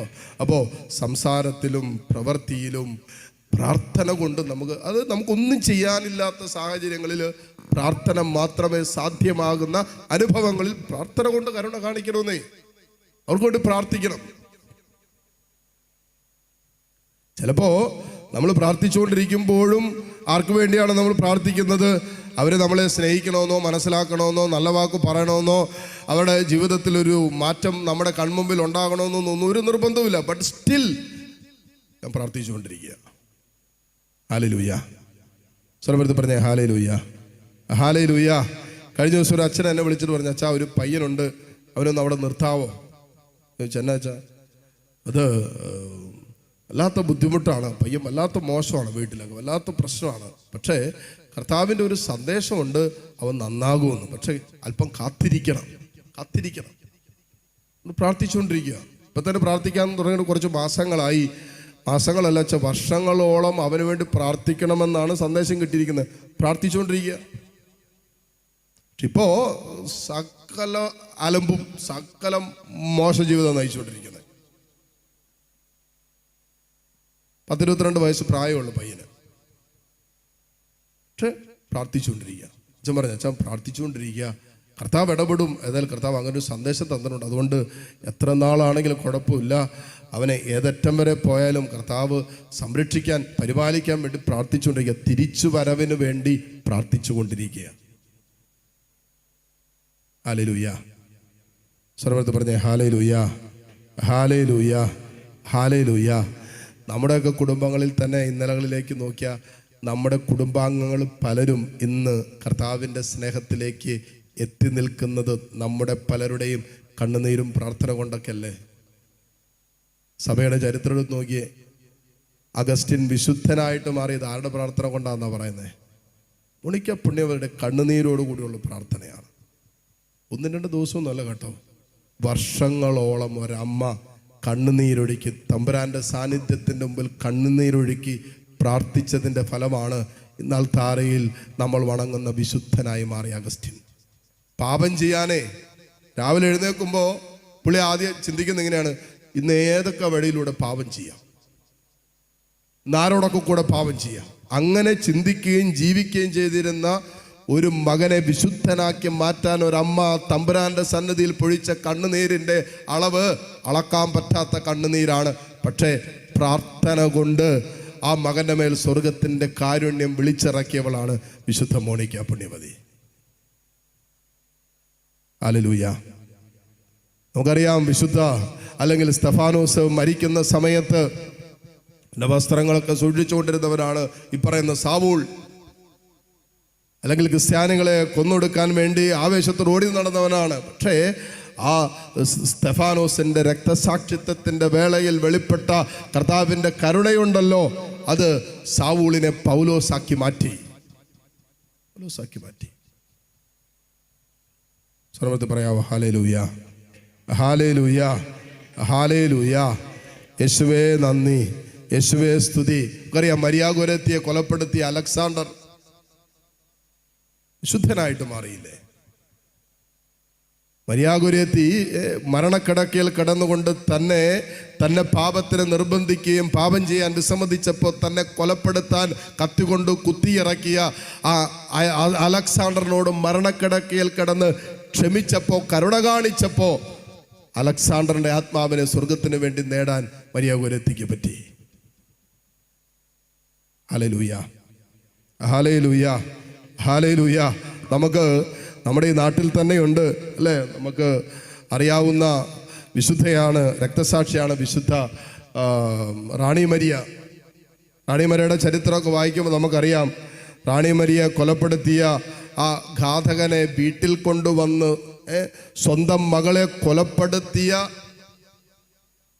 ആ മകളുടെ ഘാതകനെ ചോറ് ഇങ്ങനെ ഉരുട്ടിയിട്ട് വായിൽ വെച്ച് കൊടുക്കുന്ന സംഭവമൊക്കെ നമ്മൾ കണ്ടതാ. ഹല്ലേലൂയ. അവനെ കൂടി കർത്താവിന് വേണ്ടി നേടിയത് അവനോട് കരുണ കാണിച്ചപ്പോഴാണ്. സ്വന്തം മകളെ കൊലപ്പെടുത്തിയവനെ പോലും കർത്താവിന് വേണ്ടി നേടാൻ, സുവിശേഷത്തിന് വേണ്ടി നേടാൻ, യേശുവിൻ്റെ സ്നേഹത്തിന് വേണ്ടി നേടാൻ സാധ്യമായത് അവന് വേണ്ടി പ്രാർത്ഥിക്കാനും അവനോട് കരുണ കാണിക്കാനും തയ്യാറായപ്പോൾ. അതുകൊണ്ട് ഒരാത്മാവിനെ നേടാൻ കരുണ കാണിക്കുന്നതിനപ്പുറം മറ്റൊരു വഴിയില്ല. ഹല്ലേലൂയ. ഒരാത്മാവിനെ നേടാൻ അവനോട് കരുണ കാണിക്കാൻ പ്രാർത്ഥന കൊണ്ടും സംസാരം കൊണ്ടും പ്രവൃത്തി കൊണ്ടും കരുണ കാണിക്കാൻ നമ്മൾ തയ്യാറാകുമ്പോൾ ഒരാത്മാവിനെ നേടാനുള്ള വഴി തന്നെയാണ് കാൽവരിയിൽ ഈശോ 3 ആണികളിൽ പിടഞ്ഞു കിടന്നപ്പോൾ നമുക്ക് വെളിപ്പെടുത്തി തന്നത്. അവൻ അവിടെ കുരിശിൽ കിടന്ന് പിടഞ്ഞു മരിച്ചപ്പോൾ അവൻ നേടിയത് നമ്മുടെ ആത്മാവിനെയാണ്. അതേ കാരുണ്യത്തിൻ്റെ വഴികളാണ് സ്വർഗം നമുക്ക് വെളിപ്പെടുത്തി തന്നിരിക്കുന്നത്. ഹല്ലേലൂയ. നമുക്ക് പ്രാർത്ഥിച്ചാൽ മാത്രം പോരാ, തിരുനാൾ ആഘോഷിച്ചാൽ മാത്രം പോരാ, കാരുണ്യത്തിൻ്റെ പ്രവർത്തികൾ ചെയ്യാനും കരുണയോടെ ഒന്ന് സംസാരിക്കാനും അതോടൊപ്പം തന്നെ പ്രാർത്ഥന കൊണ്ട് കരുണ കാണിക്കാനൊക്കെ പരിശുദ്ധാത്മാവ് നമ്മെ സഹായിക്കട്ടെ.